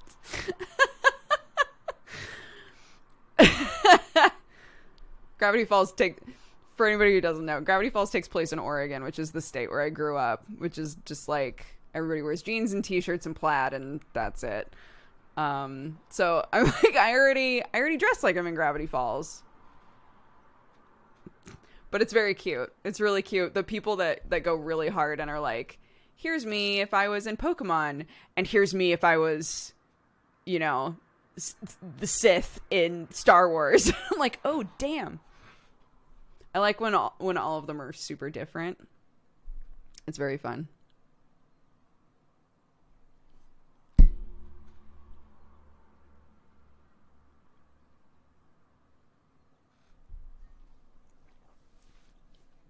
Google's Gravity Falls. Oh, it's a great show. It is a great kids show that got the attention of a lot of people because it became apparent that there were lots of puzzles and like an ARG and like all kinds of weird shit going on with the show.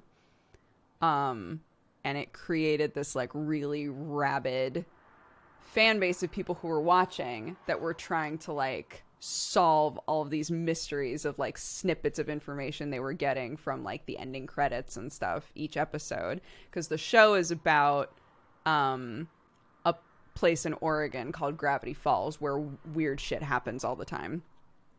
And so the show starts off very like procedural, right? With like these two kids who are visiting their uncle in Gravity Falls and kooky stuff happens every episode.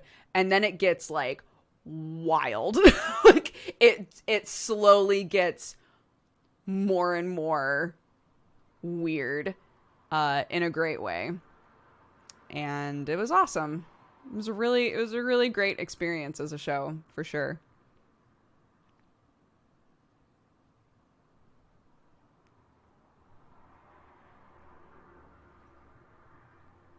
Yeah, it's great. So if you try watching it and at the end of the first season you're like, it's all right.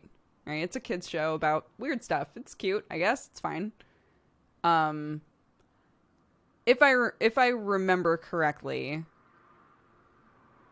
season 2 is when it really starts to be like, hey, you guys on the subreddit. Yeah, you. And everyone was like,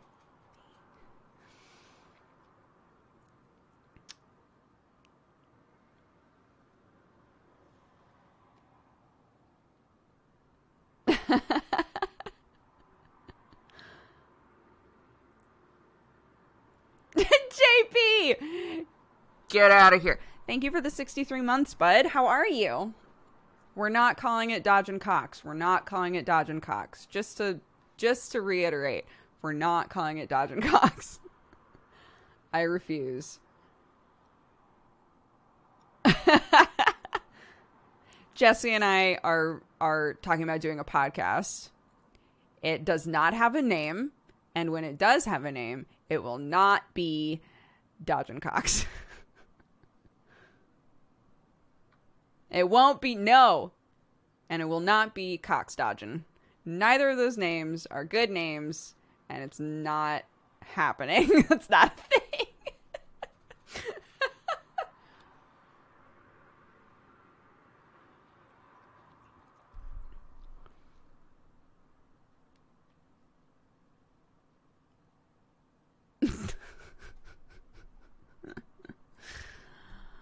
Oh my goodness.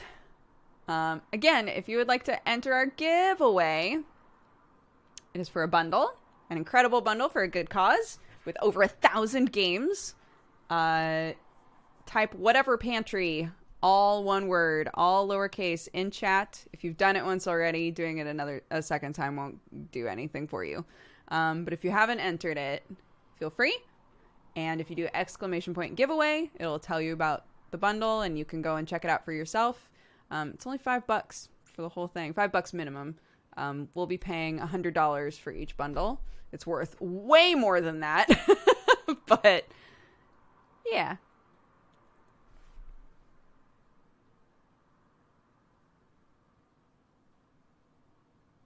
No, because I was talking about this on stream a few days ago, maybe like a week ago, but we don't want there to be too much overlap with what Jesse already does. Jesse already does a bunch of podcasts, right? So he's got Cox and Crendor in the morning. So we don't want it to be like Cox and Crendor in the morning. He's got Chilluminati. So we don't want it to be like like weird mystery supernatural sort of feeling.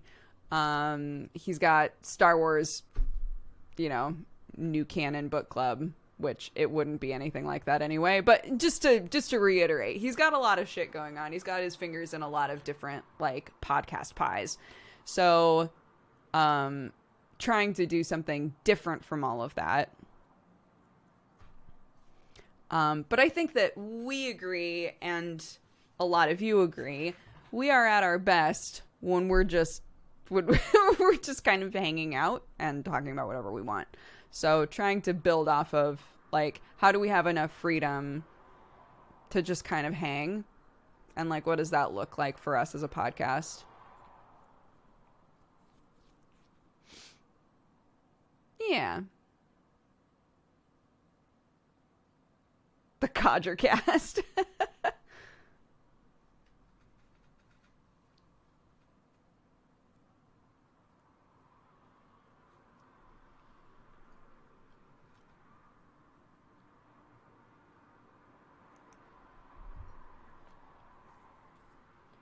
Yeah, Ramen Boy, I think for sure. We don't want to make something that is... We also don't want to make something that is, like, co-optional. Because it could absolutely come back. And I don't think any assumptions should be made there. And I also don't think that there should be any pressure one way or the other in terms of what happens with it. So, yeah.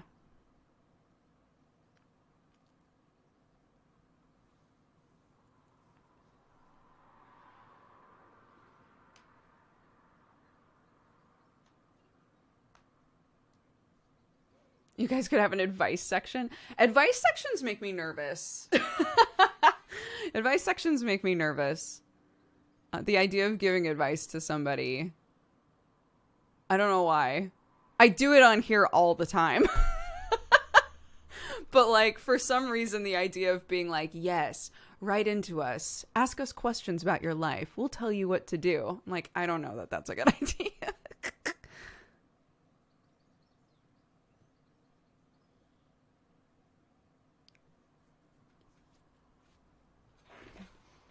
The bad advice section. Oh, what show is that from? It's time for another good idea, bad idea. What show was that on? Was that Animaniacs?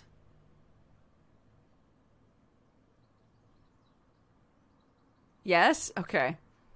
Oh my god, Animaniacs.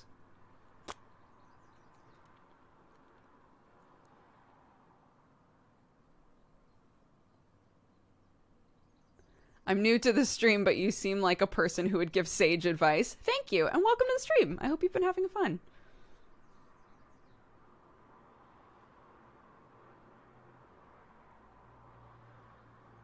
The wheel of morality. Turn, turn, turn. Tell us the lesson that we should learn.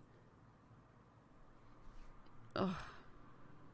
How come my brain remembers shit like that when I haven't seen it in years and years and years, but I don't remember how to do basic math equations? Like, why are our brains like that? Just like, well, I don't use that, so... It's in the wind now.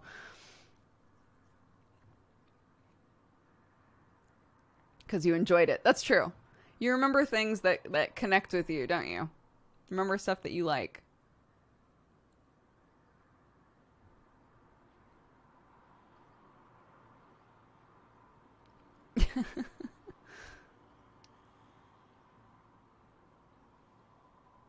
What's 5 times 6? 30? Is it 30? Okay, thank God. Quick math! You're hired. That confidence. Sometimes, no, recently somebody gave me a multiplication question and I said it wrong. I said the wrong number and I was like, oh no. Multiplication tables were like 3rd grade. Oh. Okay. 8 times 7. I don't know. No idea. 56. There you go. You guys know. Google knows.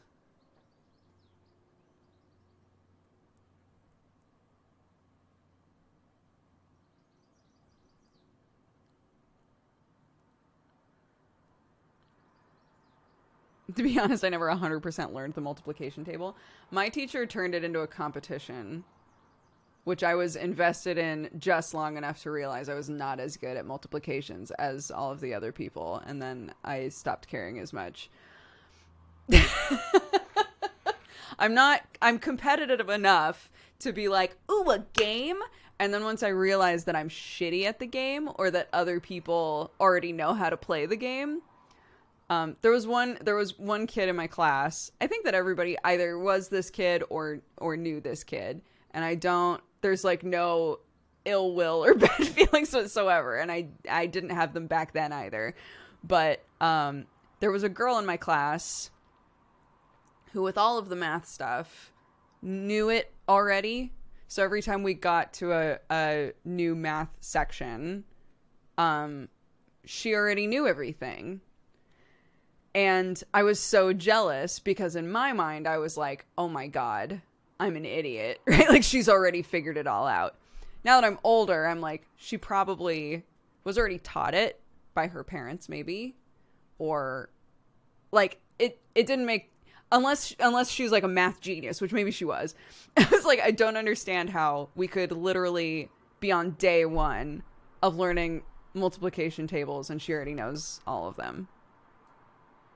Again, either she's got great math brain, amazing, or she already had started learning stuff.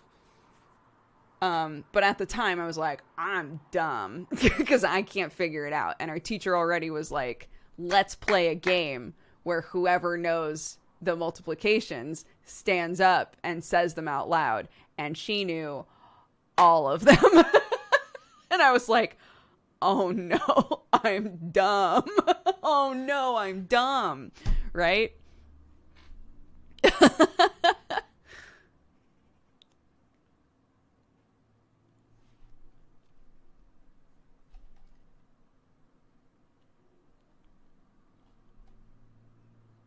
Oh, could you give a shout out to Maya? She's 4 years old and thinks you're the coolest person in the world. Maya, you're the coolest person in the world. I know it for a fact. And that's another person on their motorcycle coming to you right now to be like, you're the coolest person in the world. Big hugs from all of chat. For you, Maya. Thank you for watching.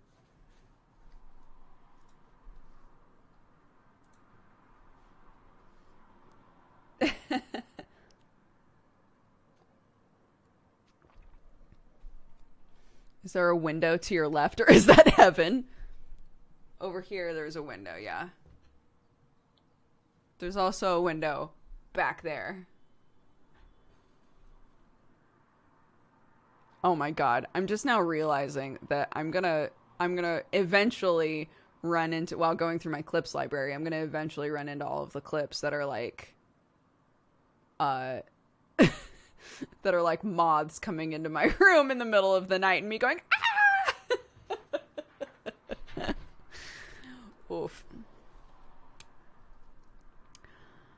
I'm gonna have to just deal with that, aren't I? All right, we're gonna close this drawing and pop it open. 3, 2, 1, bam! The winner is Arcelbo. Congratulations! Make sure that your Twitch whispers are open, and I will message you after the stream. And we'll do the last one during the end of stream. Lots of jumping clips. Yeah, maybe.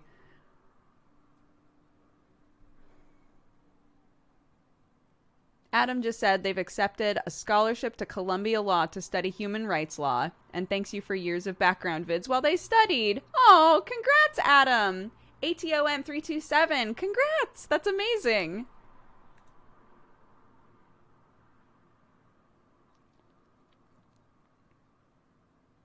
Most of your clips should be safe, shouldn't they? Yes, most of them are. There's definitely been times, because you can only get DMCA dinged so many times before they like before it's an issue, right? So say that I had one stream with a bunch of clips where, again, say I was really into Smash Mouth that day and was like, fuck the VOD, we're playing Smash Mouth all day, right? And there were a bunch of clips, and they dinged a bunch of clips. That's all that it would really take, which is why people are like, just delete all of your clips. But yes, most of my big clips, there's no music. It's just this shit, right? With nothing going on in the background. So, I'm not stressing out too much about it. I'm kind of just taking my time.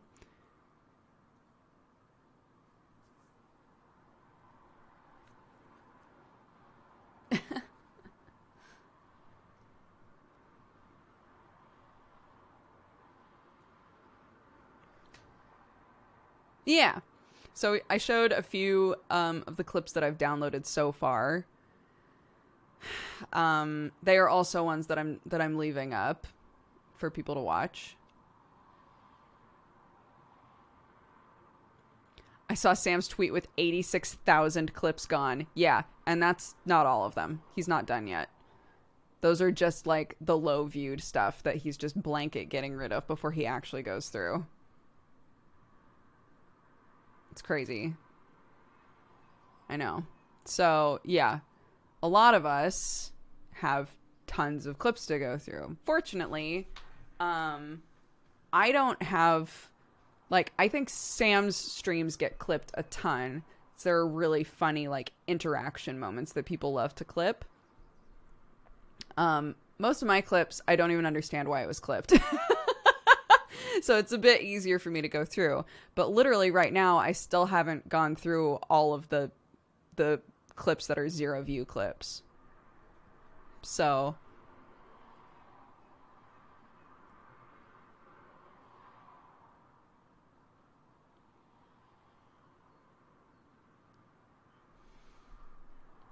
Twitch is making a thing that will tell you what clips are bad, so there's no reason to go through it all. I want to go through them anyway, because pretty consistently people would be like, hey, I found this person who's just clipping you standing up a lot, or only clips times when they see your feet. And I'm like, I'm down to just get rid of all of those, to be honest. So it's kind of an excuse to do that. I'm just double dipping. I'm just trying to blanket get rid of shit.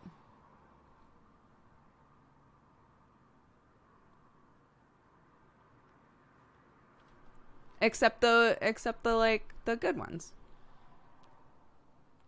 Ammunition has talked about that stuff on Twitter a lot. Yeah, it isn't until you really start focusing on your clips that you're like, oh, that's actually a thing. People actually do that. Marie Kondo, your content creator. Exactly. You know, just clean it all up. Which clips bring you joy? Keep those ones.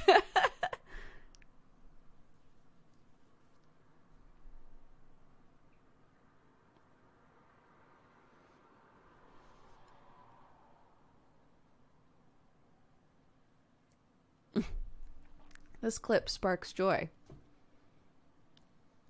Friendship police sparks joy.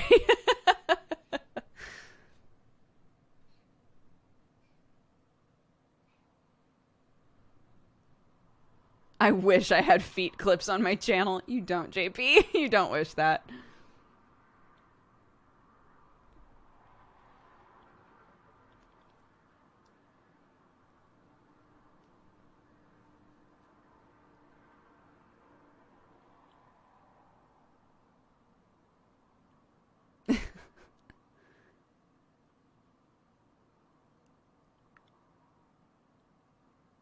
Those like clip permissions should be a thing. How do you mean, Alex? Like being able to say this person can't clip anymore, or being able to say this person can clip, or being able to say these people can go through my clips for me. I would like that. I would like to be able to establish like clip managers. That would be great. Oh, only subs can clip. That would be really nice. That would actually be great. I know that you can, when watching a clip, there is a way to be like, fuck this guy.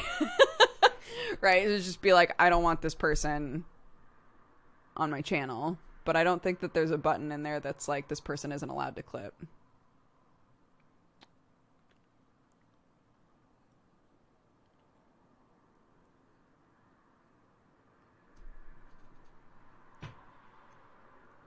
Or maybe when you do a clip, a mod has to okay it.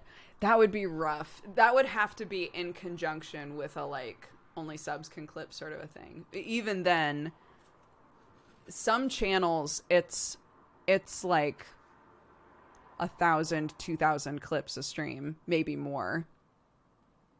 So, you know, if something funny happens and 100 people all clip it at the same time... It would be a lot of extra work for the mods, yeah.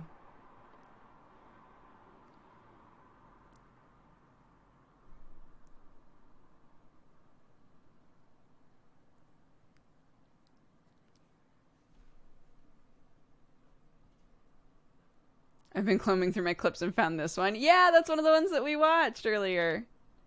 Ah, woo. It's so cute.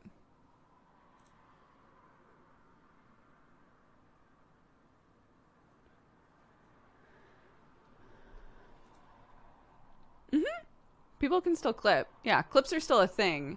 It's just that we are realizing now that clips are potentially... I'm trying to think of the word. You can get dinged for the content of a clip, even if it was from 4 years ago. Oh my god, that clip is so good. That Celeste clip that was just put into chat. Oh my god, it's amazing. I watched that one the other day too.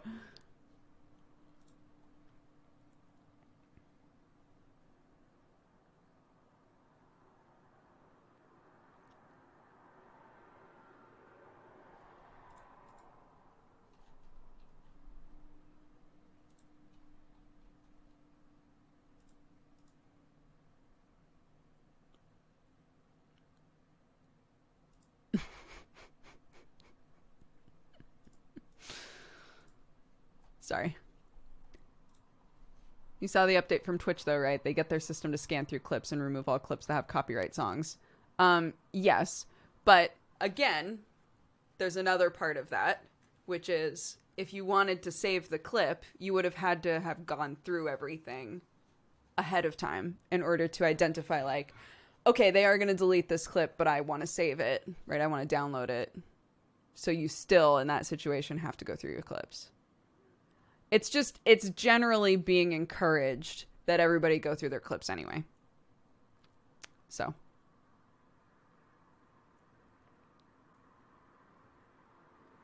You completed it, then walked off the ledge. I didn't mean to.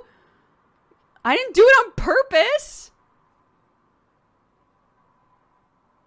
Can I give bits for another giveaway? We're doing another one. We're doing another one. There's gonna be one more. Unless you would like to have an extra one, sure.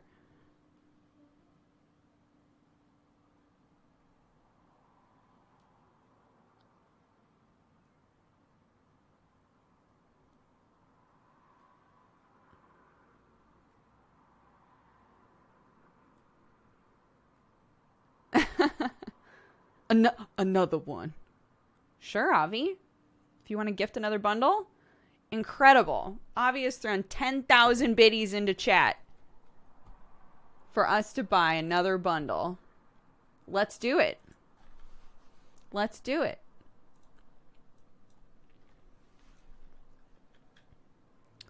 Avi, what do you want the keyword to be?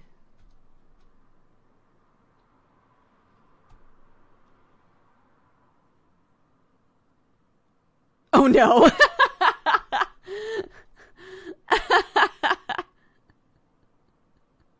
Do you want me to just come up with something? I don't want to put pressure on you.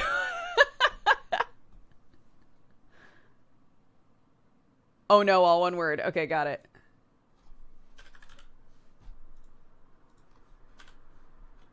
All right. Raffle is opened. type oh no, OHNO, oh no, all one word, into chat, and it will enter you into the raffle. Thank you so much, Avi. That's very generous of you. Another one.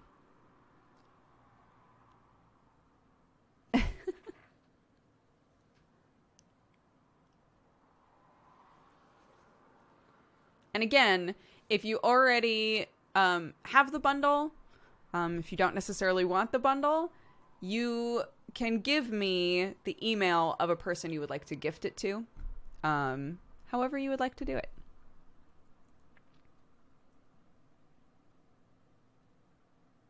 It doesn't have to just be for you. I'll just be reaching out with Twitch Whispers and asking for an email address. So that's it. And I will contact you directly. Yeah, it won't be any of my mods. It won't be like a weird, I'm absolutely Dexbonus. It'll be me. So.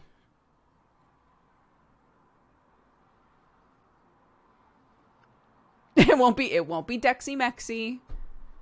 It won't be Dexy Bexy. It won't be Dexy Lexy. It won't be Dexboners. It won't be any of those. Yes, this is the $5 Black Lives Matter bundle. We are paying $100 per bundle. It's $5 minimum, but it's huge. There are just so many games in it. So each one I'll be spending $100 on. So it'll be a big dono. What if I want a message from Dexboners? I cannot help you with that. I cannot help you.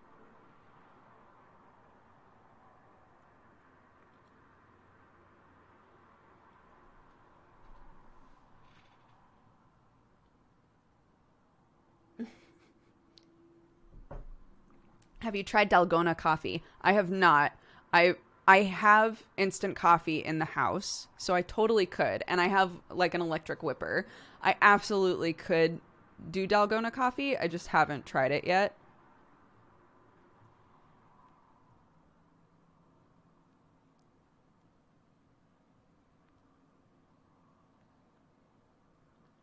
But some people say it's delicious and some people say it's like too much, because in order for the process to happen to make the whip, right, it, number one, has to be instant coffee, and number two, there has to be a lot of sugar involved. So it winds up being just like really intense, sweet instant coffee as a whipped cream, basically.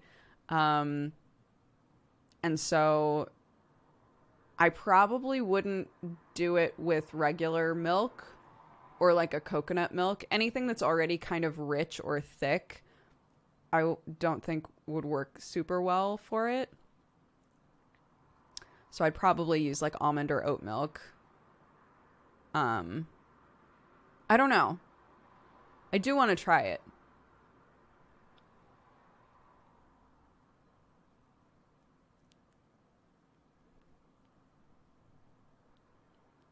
I really like it with the oat milk. It's funny that you say that, For Rain. I thought about that too. Like, could I use, if I got some of the Dodger cold brew, could I use the Dodger cold brew and then just add a ton of sugar and see if it whips up at all? It wouldn't be the same, but could it be similar enough to be interesting? I don't know.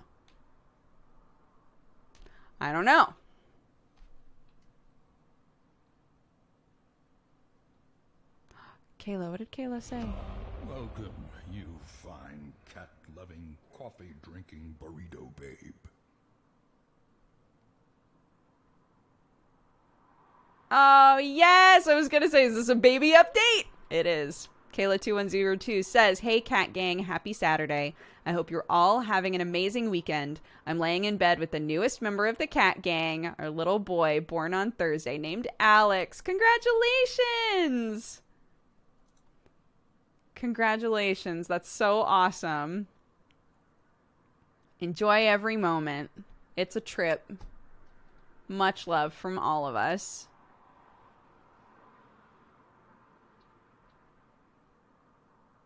Have you tried cold brew with orange juice? I have not. I think you have to use instant. I watched a YouTube video on it. Was it the Hoffman video where he made it? That was the first video that I watched where somebody made doggone a coffee, and he was like, this is a lot. But he's not, I think that his videos are really accessible. He doesn't come across as like a coffee snob, but he definitely knows so much about what makes like good coffee that when he says, ooh, this isn't very good, there's a part of my brain that's like, I'd probably be fine with it. I'd probably be all right with it.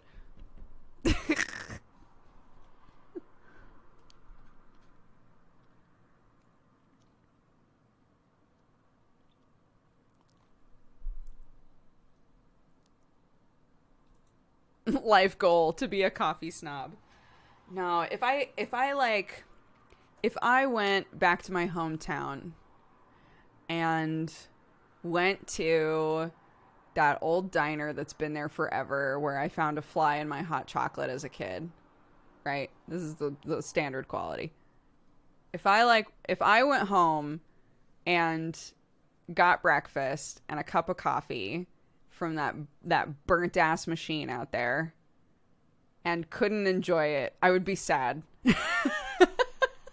The day that I can't go into like an American diner and have just shitty coffee and be like, yes, this is exactly what I wanted, that would be sad for me. And I think if you are like kind of a coffee snob, you can't really enjoy that. And I can still enjoy that.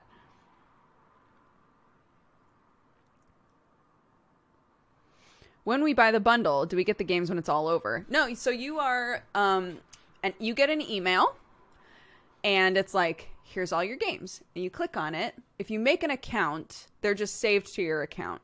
Like, it's just so many games. There's no way you're going to just sit there and download them all, right?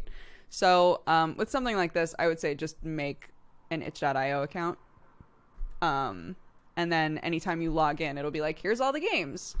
As people were pointing out, there is a client, but it's not, you don't have to use it at all. I only operate off of the browser, just the website. And then it keeps track of all of your games. The library, if I remember right, the library only shows what you've downloaded so far, but there's another tab that's like bundles, and you can click on that and see any bundles that have been bought or put onto your account, and click them individually and see the games that are in those bundles. So it keeps it pretty organized for you, which is nice.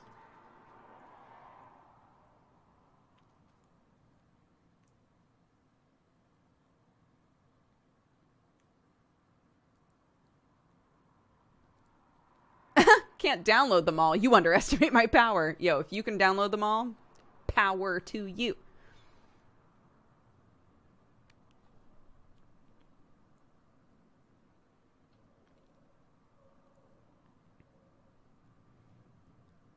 I've heard of itch.io, but I've never used it. It's a great, if you're interested in kind of like weird game jam games and indie stuff that maybe won't wind up on Steam ever, it's a good place to find those things. Lots of really strange games, really artistic games, game jam games.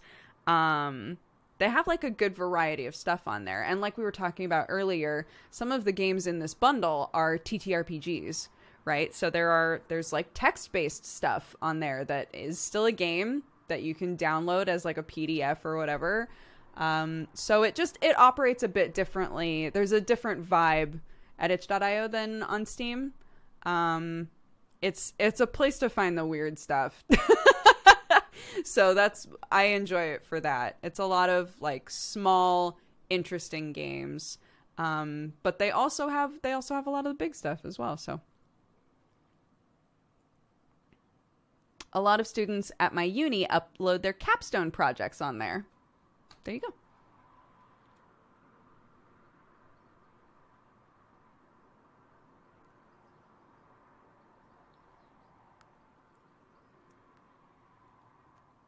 Is Twitch struggling for anyone else right now, or is it just me? I haven't seen a lot of people saying that they're having issues. So I don't know.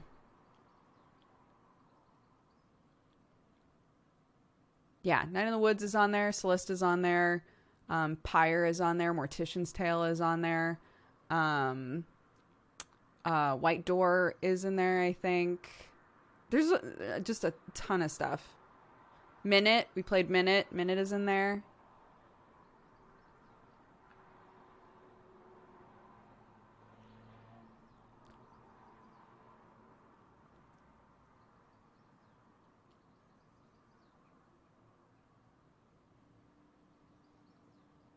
It's the place to find the weird stuff. For me, it is. That's where we found the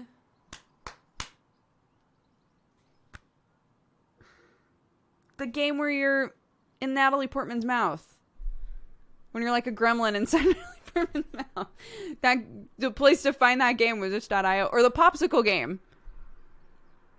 The game where you're just putting a popsicle in and out of somebody's mouth. Like those games. Oh, it was Anne Hathaway. That's what it was. The Anne Hathaway Mouthscape game. Yeah. That sort of shit. That's what's on itch.io.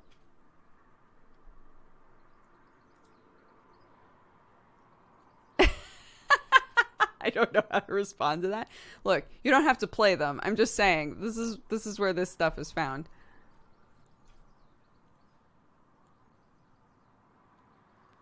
Anne Hathaway's erotic mouthscape. There it is. Did she endorse that game? We played that game on my YouTube channel, I think.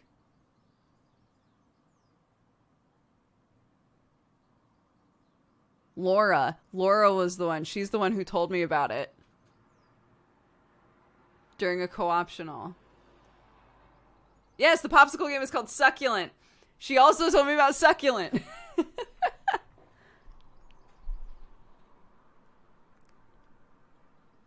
There's weird shit on there. There's also normal shit, but there's some weird shit on there. Laura finds all the gems. She really does.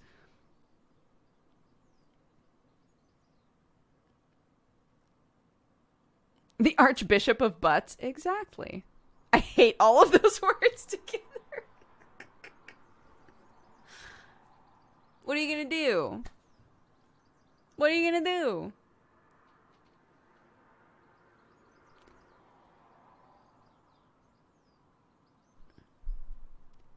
Bum, bum, bum. Bum, bum, bum.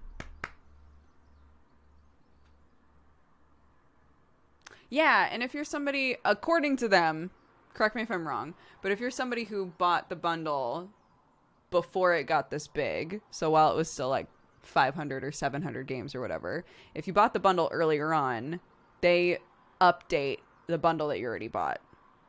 So when you go and look at the bundle in your account, it should have all of these other games added to it now,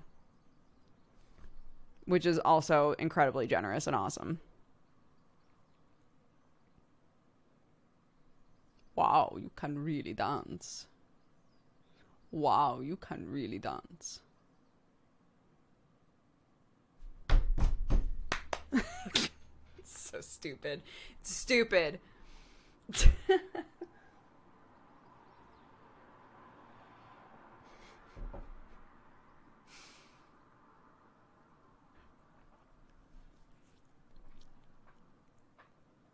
Stupidly good.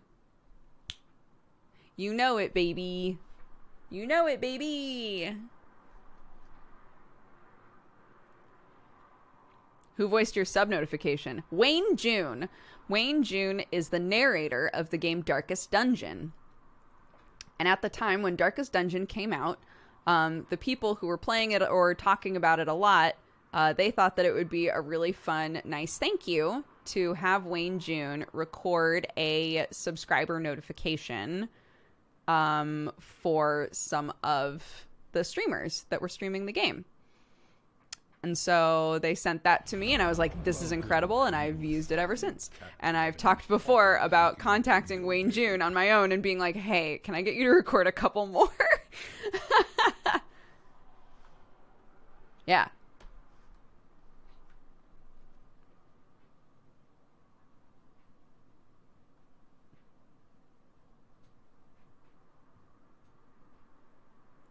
I shot my shot with the guy who voices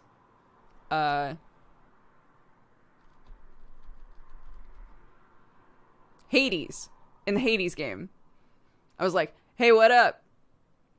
I would love to get you to record a thing for me if you're interested." Never heard back. So I shot my shot. That's done. But Wayne June, Wayne June follows me on Twitter.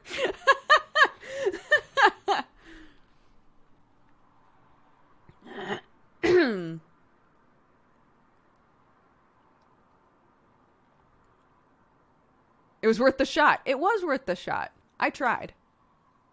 It doesn't mean the door is shut. It just means I gotta approach it differently. But Wayne June. I'm here and I exist. How is everyone? We're doing good. What was the Hades voice for? I just thought that it might be fun to have a bunch of alerts done by people who do really like epic voices in games that we've played a lot of. So I was like, we've played so much Hades and I love the voice of Hades. I wonder if I can find this person. And I found them on Twitter and was like, hey. Hey.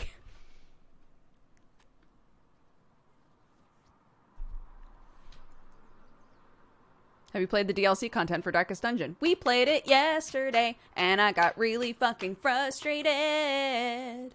I turned into a huge bitch. It was really, it was really hard.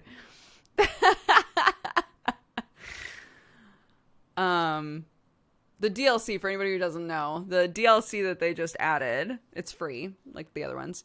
But it is, or were they all free? I actually don't remember now. I might be getting games confused. But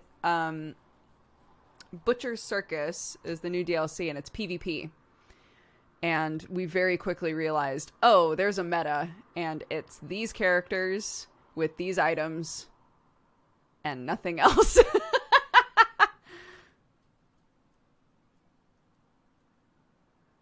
Yeah, that's sounding more correct now. Color of Madness and Crimson Court were not free. Yes, you are right. It's kind of a bummer. It was kind of a bummer. But what are you going to do? People were also saying that the original team was still working on Darkest Dungeon 2, and that Butcher's Circus was actually handled by a totally different group. And I'm wondering if that's why there are, like, disconnection issues and stuff like that, and maybe... I don't know. I haven't played it enough to be able to solidly say, like, oh, well, it's imbalanced, right? Like, I can't say that, but I'm wondering if that's one of the reasons why that's the case.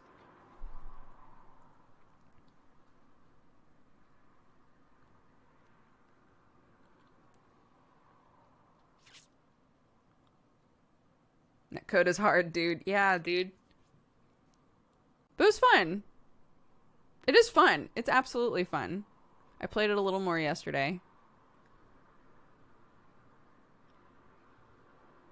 Is this going to be your first full English summer in a room under a, I suppose, slanted roof? I have been in England for 2 hot summers. Not for the entirety of, but I have, we had our wedding in summer. And Sam's brother had his wedding in summer. So I have experienced the really hot summers in houses that retain heat well with no AC. So we're already starting to talk about, like, okay, we should probably get a couple, even just little AC units. Because specifically Clark's room is going to get very hot. It already has. We've already had a few days here where her room just got, like, unbelievably warm. And there was really nothing that we could do about it. So I'm like, either we should buy, like, little things, or I'm just gonna make a swamp cooler like my nephew does. And just call it good. But we need something for Clark. If the 2 of us will be okay. But we just need something for Clark, for sure.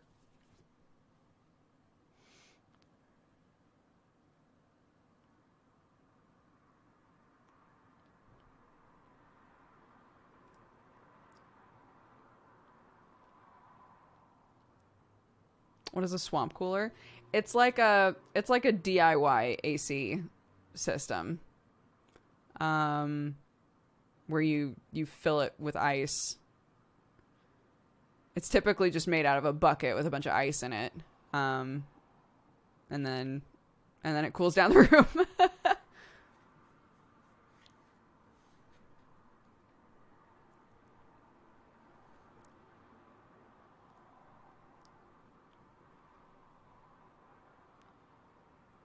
Evaporative cooler? What is that? Evaporative air cooler. What? Cools you with purified air? Efficient air cooling. Evaporative cooling. Chemical free, constant fresh air.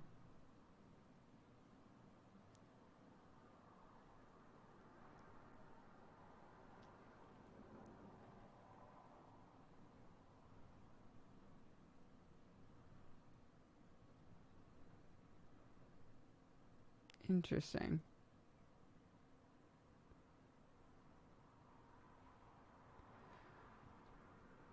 Interesting. I shall look into that. It's basically a swamp cooler. Great.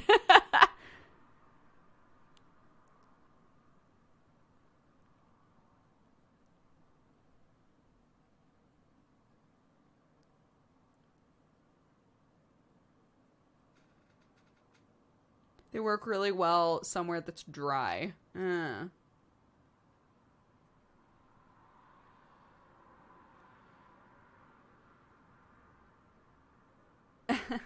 It's like a mister.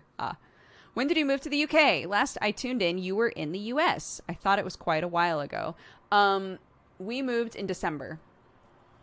And I officially got my residency card in February, I think. So I'm legal. I'm legal. I'm here to stay. I'm legal. I'm here to stay. Just in time. I got my shit sorted and figured out and had my card and everything. Just in time for the travel ban to happen. I will, for the rest of my life, think about how lucky I was to have that sorted in time.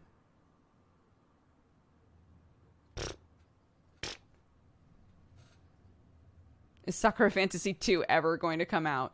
Definitely not.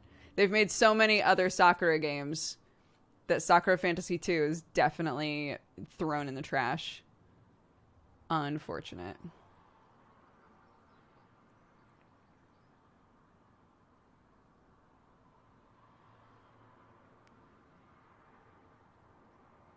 Yeah, right? That's why people keep being like, is time real? I was joking about how, I think it was a week ago or something. Again, what is time? I was saying that my period started, and I was like, what? But I literally just had it.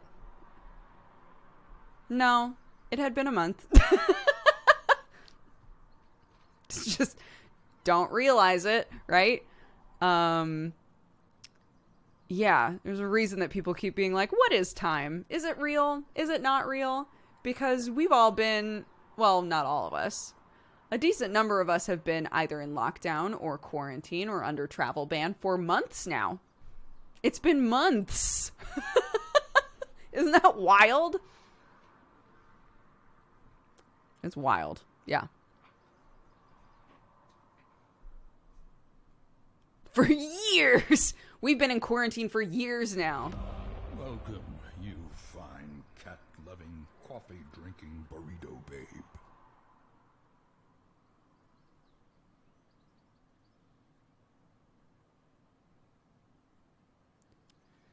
Out of the blue relationship question. Sure, hit me. How frequently did you and Sam stay in touch when you weren't living under the same roof? Did y'all have days where you didn't speak to each other? We did, yeah. But we tried to, a lot of times when people ask, like, what were things that you and Sam would do to, you know, to stay close while you were long distance?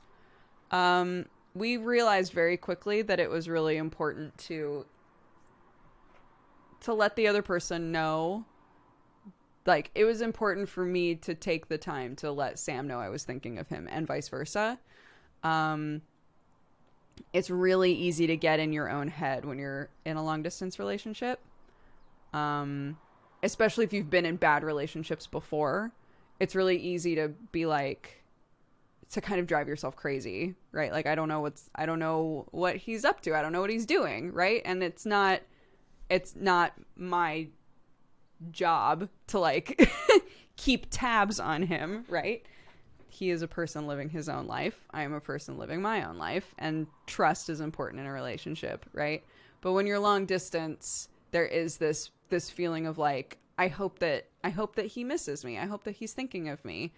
And so taking the time to reach out consistently and be like, hey, I love you. Hey, I hope you're having a good day, right? Even if we didn't have a full-on conversation every day, I think that we were both pretty good about trying to make sure that if we were thinking of the other person, that we let them know. So.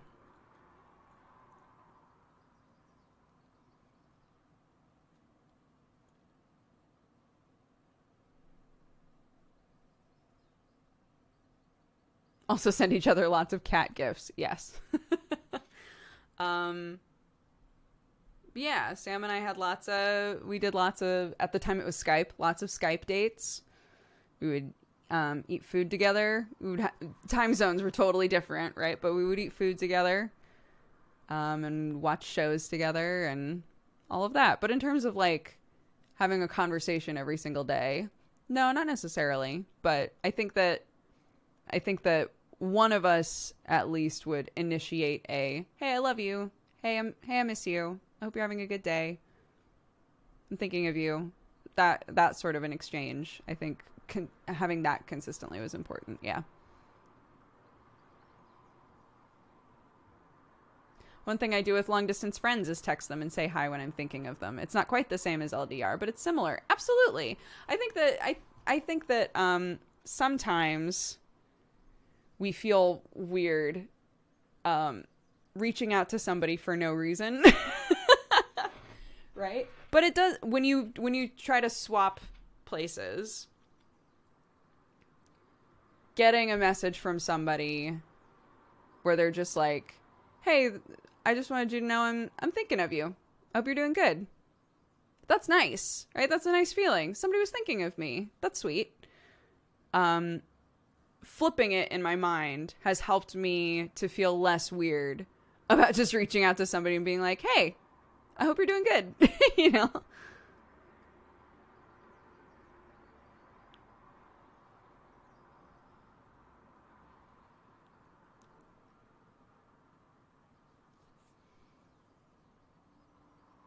Yeah, especially with lockdown, etc. It's important to reach out and send a, hey, how you doing? For sure. Yeah, I'm hoping that one of the things that a lot of us take away after this whole situation is just like communicating appreciation for each other a bit better, you know, because I definitely have had problems with that as well. Even talking the way I'm talking right now, I've absolutely had issues with not reaching out as often as I should. So yeah, some people are locked down in situations that are not great for them, right? We can make goofs all we want, being like, oh, you all have it so easy. I have a fucking toddler that I'm trapped in a house with. Like, oh no, for you, poor you, right? All of us have something about this that is making it more difficult, right? And it's going to be potentially unique to you, but I think everybody could benefit from having somebody reach out and say like, hey, I hope you're doing all right. It is not a competition at all. It is not a competition. It is natural for us to look at somebody else and be like, oh my gosh, I wish that I wish that I had as much freedom as that person has. But for some people, the like lack of anything to do is kind of a curse. Or for some people, living alone is making it harder. For some people, living with a bunch of people is making it harder. Right? It's not easy for anybody. So.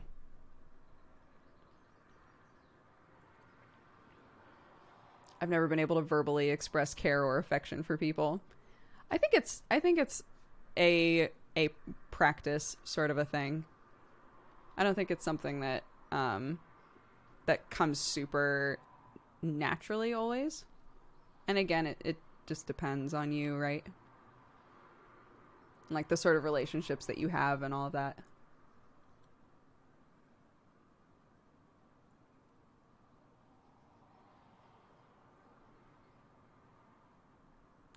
Yeah, I have a couple of friends where when I use that analogy, right, of like, oh, well, I just imagine that the positions are swapped, right? Like, oh, should I compliment this person? Well, I would love getting a compliment. But I have a bunch of friends who are like, I hate getting compliments, right? And I think I'm not a psychologist or a therapist or any of that. Just throwing that out there. But I think a lot of times that feeling of I don't like being complimented is a self-love thing, right?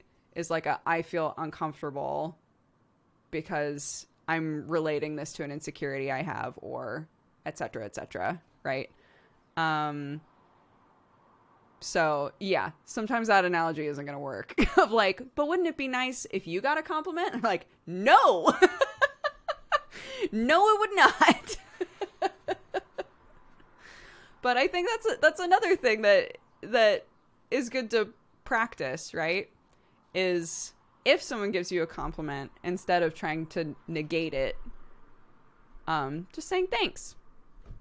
That can be hard for people sometimes, for sure.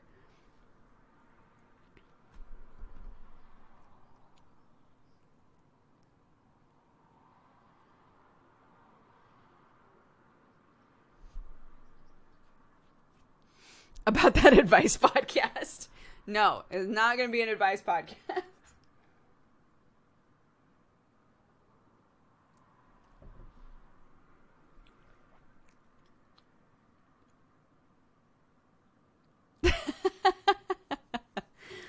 We're all just working on stuff, aren't we? We've all got stuff we're working on. You're all doing great.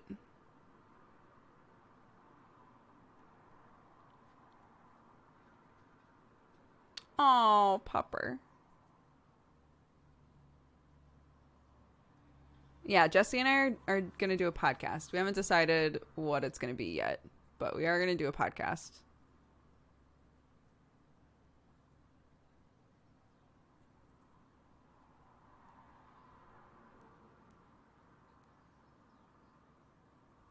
Nope, no idea. We don't know what it's called. We don't know what it is. We don't know when we're going to record it. No idea. No idea about any of that. Remember when podcasts were kind of niche and now everybody's doing one? Yeah. Podcasts have blown up in a big way.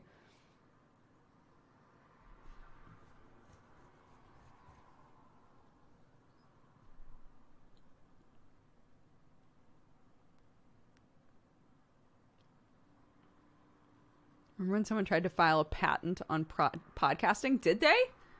I bet that went really well. I bet that went super well. Okay, we're closing this raffle. Boop! And drawing it. The winner is a Middle-earth Dweller. Congratulations. And thank you again to Avi for gifting an extra bundle. I will message you in Twitch Whispers after the stream.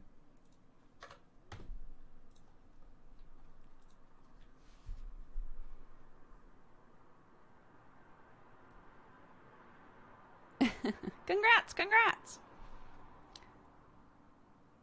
They have Twitch in Middle-earth. Twitch is everywhere now. It's on your TVs. It's in your Lord of the Rings.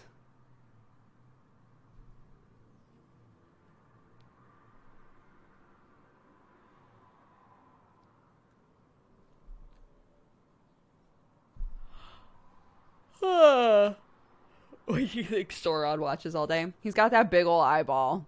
He's got to get bored. He sees all. It's all just the same shit, isn't it?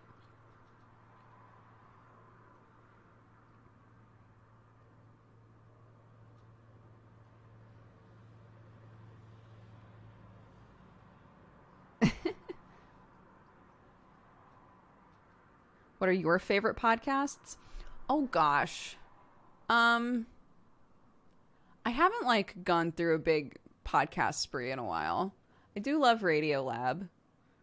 Oh my god, I don't have my podcast app on my phone anymore.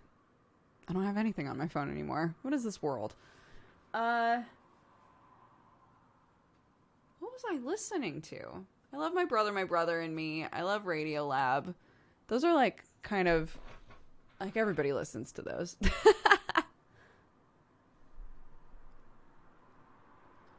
Never mind. Radiolab. What's that? Radiolab it's like an investigative podcast about like a specific topic. It's really good. The sound design in it is great. And it'll be like 1 to 3 stories that are all about the same like kind of thing. It's interesting. They're really good.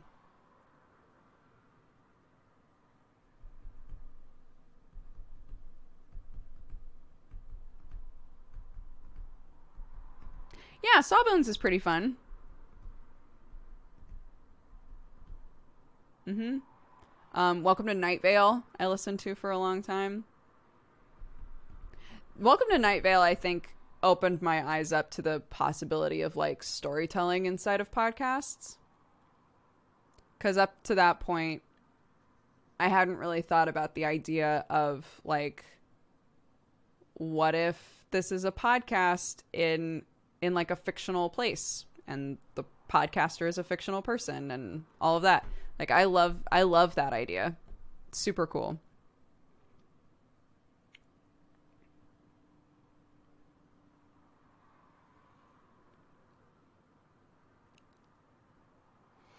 My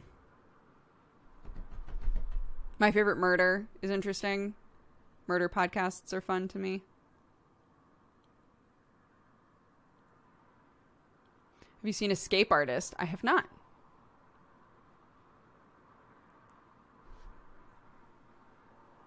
Oh my god. Yeah, so I started another book. I started another audiobook that my friend Jeannie recommended to me. It's the Ali Wong book, Dear Girls. If you've ever watched Ali Wong's stand-up, you know that it's like, it's just fucking bawdy and irreverent and like, it's so much. And this book is literally, the setup is her being like, I'm writing, when my dad passed away, I was given letters that he had written to me before he died. And that meant a lot to me. And so this book is letters that I'm writing to my girls. And they are not allowed to listen to it until they're 21. And from the get-go, you're just like, oh my god. Like, it's so much. But it's really funny.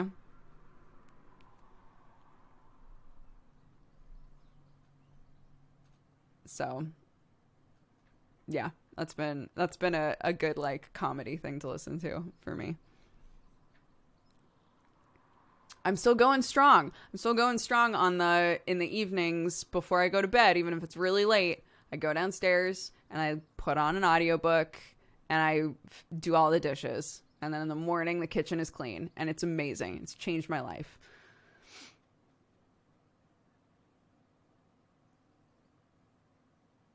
It's called Dear Girls by Ali Wong.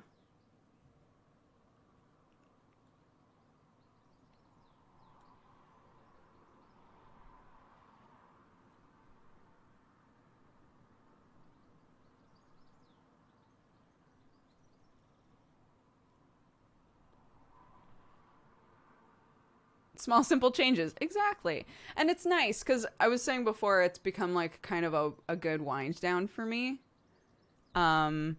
Because, you know, say that I was streaming really late or on, you know, the Arcadum D&D show or whatever. It's something that I can do that's like monotonous because it's dishes, right? It's like a monotonous thing that I can do and just listen to a book and then grab it while the book is still going, grab it and walk upstairs and climb into bed and then turn the book off and go to sleep. And it's been nice.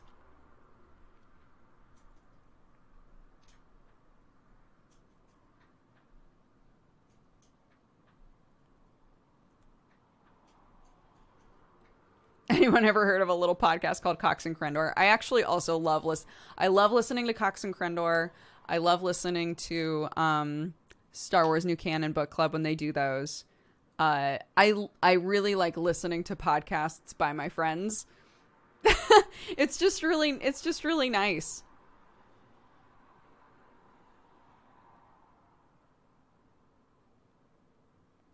Dodger, here's a really weird question. Did you and Sam know when you were ready to have Clark? Because I've heard, yeah, you're never really ready. And also, you'll know. So my wife and I are kind of like, eh? I pretty early on was like, I would like to start thinking about having a family around the time that I'm 30. And if I hit 30 and I'm like, never mind, I'm not ready, then great. But I always knew that I wanted to have a family. I knew that I wanted to have kids or adopt kids or whatever. I told Sam that when we first started to get serious, we were at an IHOP and I was like, just FYI, I want kids. And he was like, okay. Because my mom told me a horror story where she got engaged and had never had that talk with the guy that she was engaged to. And then was like, I can't wait for us to have kids together. And he was like, fuck, that's not happening. And then they didn't get married, right? So, pretty early on, I was like, just FYI, I want to have a family. And since we're starting to get serious, if that's like not on your radar, I don't want to waste your time, right?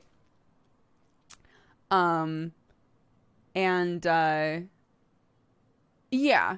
So I think I was already in the mindset of I would like to have a kid. But I also wanted to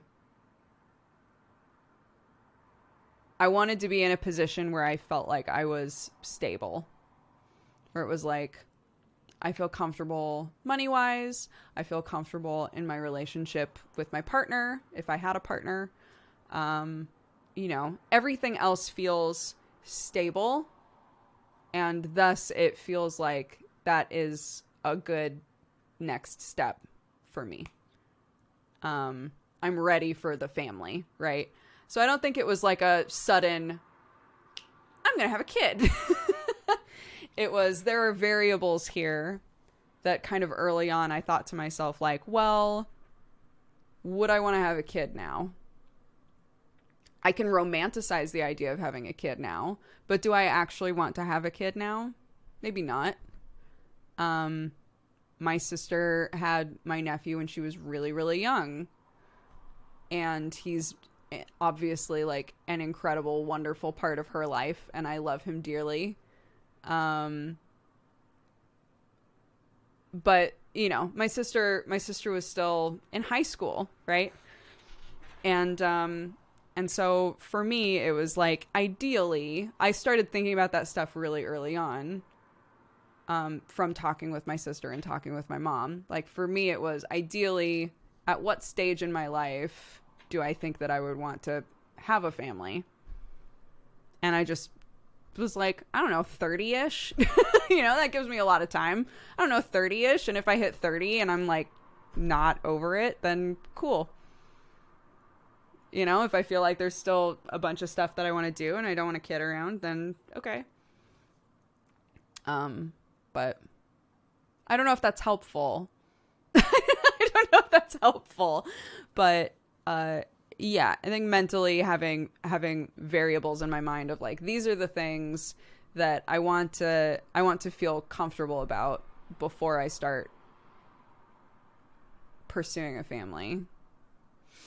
Yeah, the weed flag nephew. Exactly. That's him.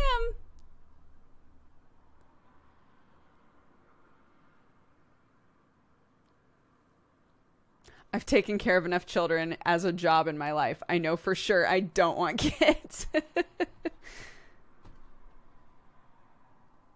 That is helpful. My wife and I have both been like, so, do you feel it yet? No, me neither. Yeah. It was also, obviously, I'm not the only person involved, right? And basically, like, Sam at one point was like, just FYI, because you were straight up with me, I'll be straight up with you and tell you that, like, if you're at the point now where you want to pursue a family, then I'm good with that, right? And I turned 30, and I basically got pregnant instantly. Not on purpose, really. It just kind of wound up that way, and we were like, okay. And I've told this story before, but I came to see Sam at his office, and then he came down and I picked him up from work, and I was like, I have something to tell you. I'm pregnant. And I started crying, and he goes, are you happy? And I said, yeah, I'm really happy. And he goes, cool. And that was literally the conversation.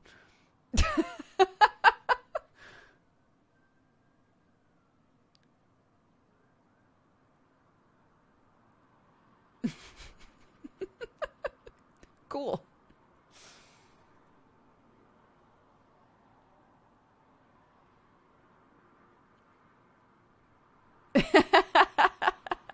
A man of few words. You know. It's hard to know what to say. Absolutely. That worked for me.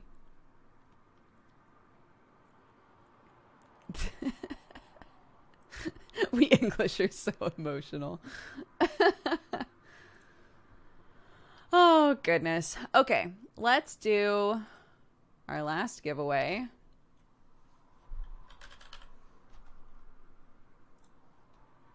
Final giveaway. So dry in chat. All one word. SODRY.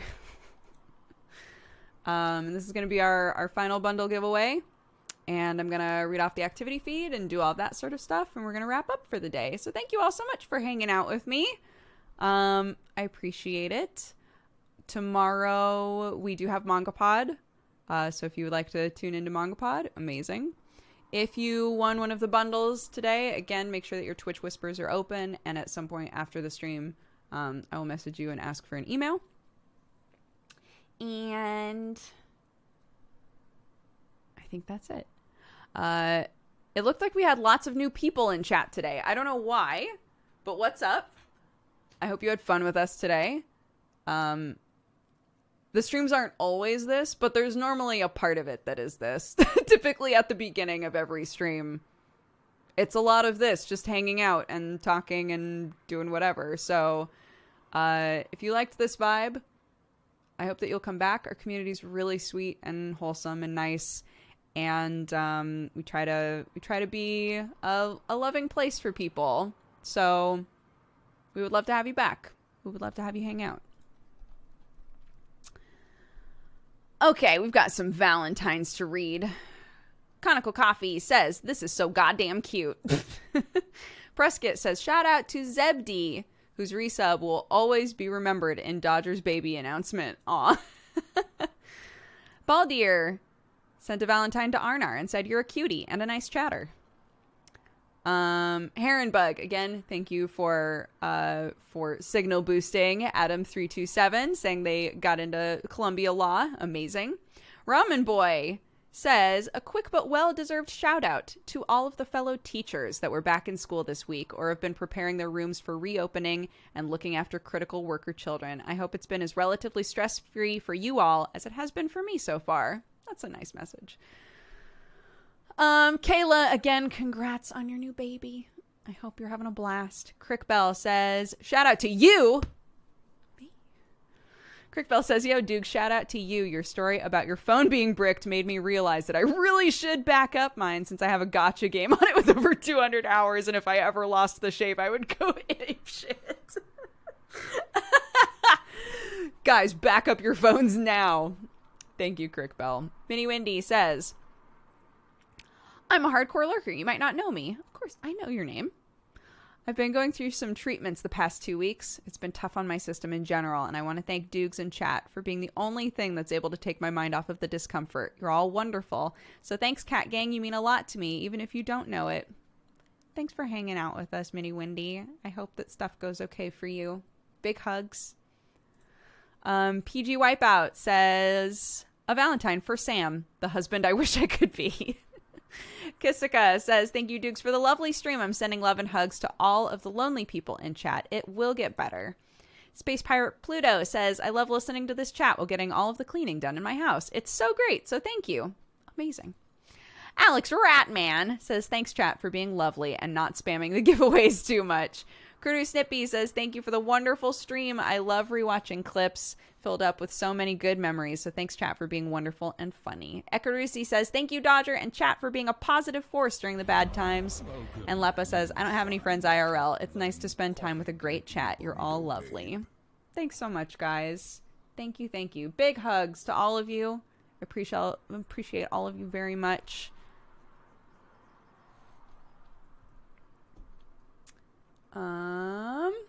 In the activity feed, huh? Oh, wait, we had a bunch of hydrator dihydrates, and I did not read them out. So, shout out to Too Much Coffee Painting, Mighty Deacon, Piku, McThistle, Rival Bishop, Autumn Found, Potato, Canny Archer, Via Infinity, Plasma Phoenix, and Marginal Magician. All of you took the time and the channel points to tell everybody that they should maybe sip some water and maybe take their pills and roll their shoulders and stretch their bodies if possible.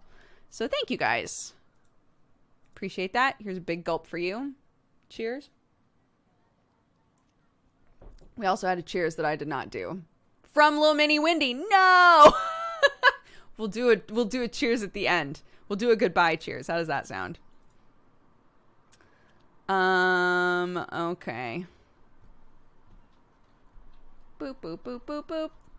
Biohazard, thank you for the 4 months. Sunrissa for the 20. Niall Bear for the 3. Cybercat Dan for the 30. Ambrew for the 9. Happy Twitch, baby. Jamie1892, thank you very much for subscribing. Welcome to the Cat Gang. Pastum, thank you for the biddies. Literature Geek for the 22. This Ends Badly for the biddies. Carrot Cake Fox for the 27. I'm Mitch. Thank you very much for subscribing. Welcome. Gila Monster, thank you for the 4 years. Happy anniversary. Schwalb, thank you very much for subscribing. 9256, thank you for the 3 years. Happy anniversary to you as well. Hutto HD, thank you for the 3. Xenoblood for the 10. JP, thanks for the 63. Torgrick, thank you for gifting a sub to Blue Jay. Golden Mooster, thank you for the 19. Donut Girl for the 14. PZN, thank you for gifting a sub to Carbon Lawyer. Welcome to the Cat Gang. Tribal Raindrop, thank you for the 2 months. Empty Noise for the 34. Loey for the 32. Ronan Riker, thank you very much for gifting a sub to Inkanobi. Welcome. TF Nix, thank you for the 3 months. Postmodern Scientist for the 2. Mrs. Cloudlion for the 26. Avi for all of those biddies to fund another giveaway during the stream. That's very sweet. Venus Flylove, thank you for the 10. Pastum for gifting a sub. Iluzek, thank you very much for subscribing. Welcome to the Cat Gang. Prescott for more biddies. Sir Soybean for the 20. Shinquisition for gifting a sub. Thuck for subscribing. Welcome to the Cat Gang. Exiled Viper, thank you for the 53. Shapeless DMB, thank you so much for subscribing. Onummy for subscribing as well. Welcome, guys. Ekarusi, thank you for the 47. Great Ripple for subscribing. Welcome. And Nadriachi for the 47 months. Amici for the biddies. CSI 71 for the 6 months. Smokes Moderate Bulge, thank you very much for subscribing. And Dark Shadow for the 43. Lots of new subs today. Thank you guys very much. Very sweet. All right. All right. Okay. Let's draw this. Have you all entered? So dry. All one word. If you've already entered, don't type it in again. Don't be spammy. So dry. SODRY. If you would like to enter into the raffle right at the end here, this is how you do it. You put so dry in chat, and then you might get a bundle of like 1,000 in games. How many games are there? I think it's like 1,500 games or something crazy. Wow. They raised over $6 million. That's actually incredible. 1,658 items.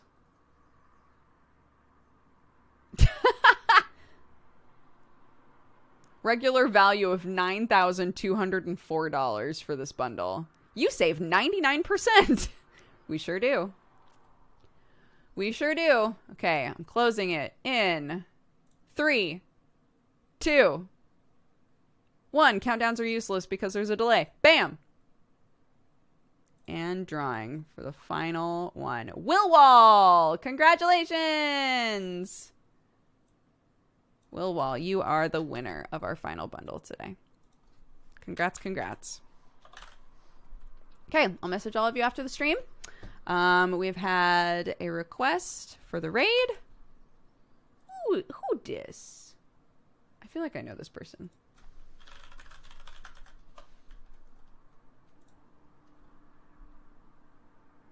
Yes! Music person. That's their name, right? Exaven has redeemed the raid leader. We're going to go say hi to Cyano. They are a music person. And if you're interested in the bundle that we did giveaways of today, we've done giveaways of it for the last couple of weeks. Before, it was like 700 and something games, and now it's over 1,600 games. It's incredible. So if you want to check it out, see what all is involved, where the money is going to, all of that sort of stuff. Can raid requests be really tiny streamers? Absolutely. It can be anyone. I just kind of check them out and make sure that they're streaming and that, you know, they're not just a butthole. That sort of stuff. So there you go. Thank you all very much. Here is our end of stream cheers. Grab your drink if you have one. Or fist bump the screen or wink at us or whatever you would like to do. Thank you all so much for being here. We've had some brand new people. We've had some people who haven't been here in years. It's been awesome. It's been really, really cool to have all of you here today and to just chit chat for like 3 hours. I hope that you're all staying safe. I hope that life is going okay for you. In the world right now, a lot of incredible, lovely people are being invalidated in one way or another. And I just want you all to know that you're loved here. And that I'm delighted and honored to have all of you as part of the community. And I hope that that you feel safe and you feel loved when you're here. And that we can continue to give that feeling to all of you. So thank you. Thanks for supporting me. Thanks for supporting each other. And I'll see you all tomorrow. Okay? Cheers. Boop. There it is. The end. See you guys next time. Bye-bye.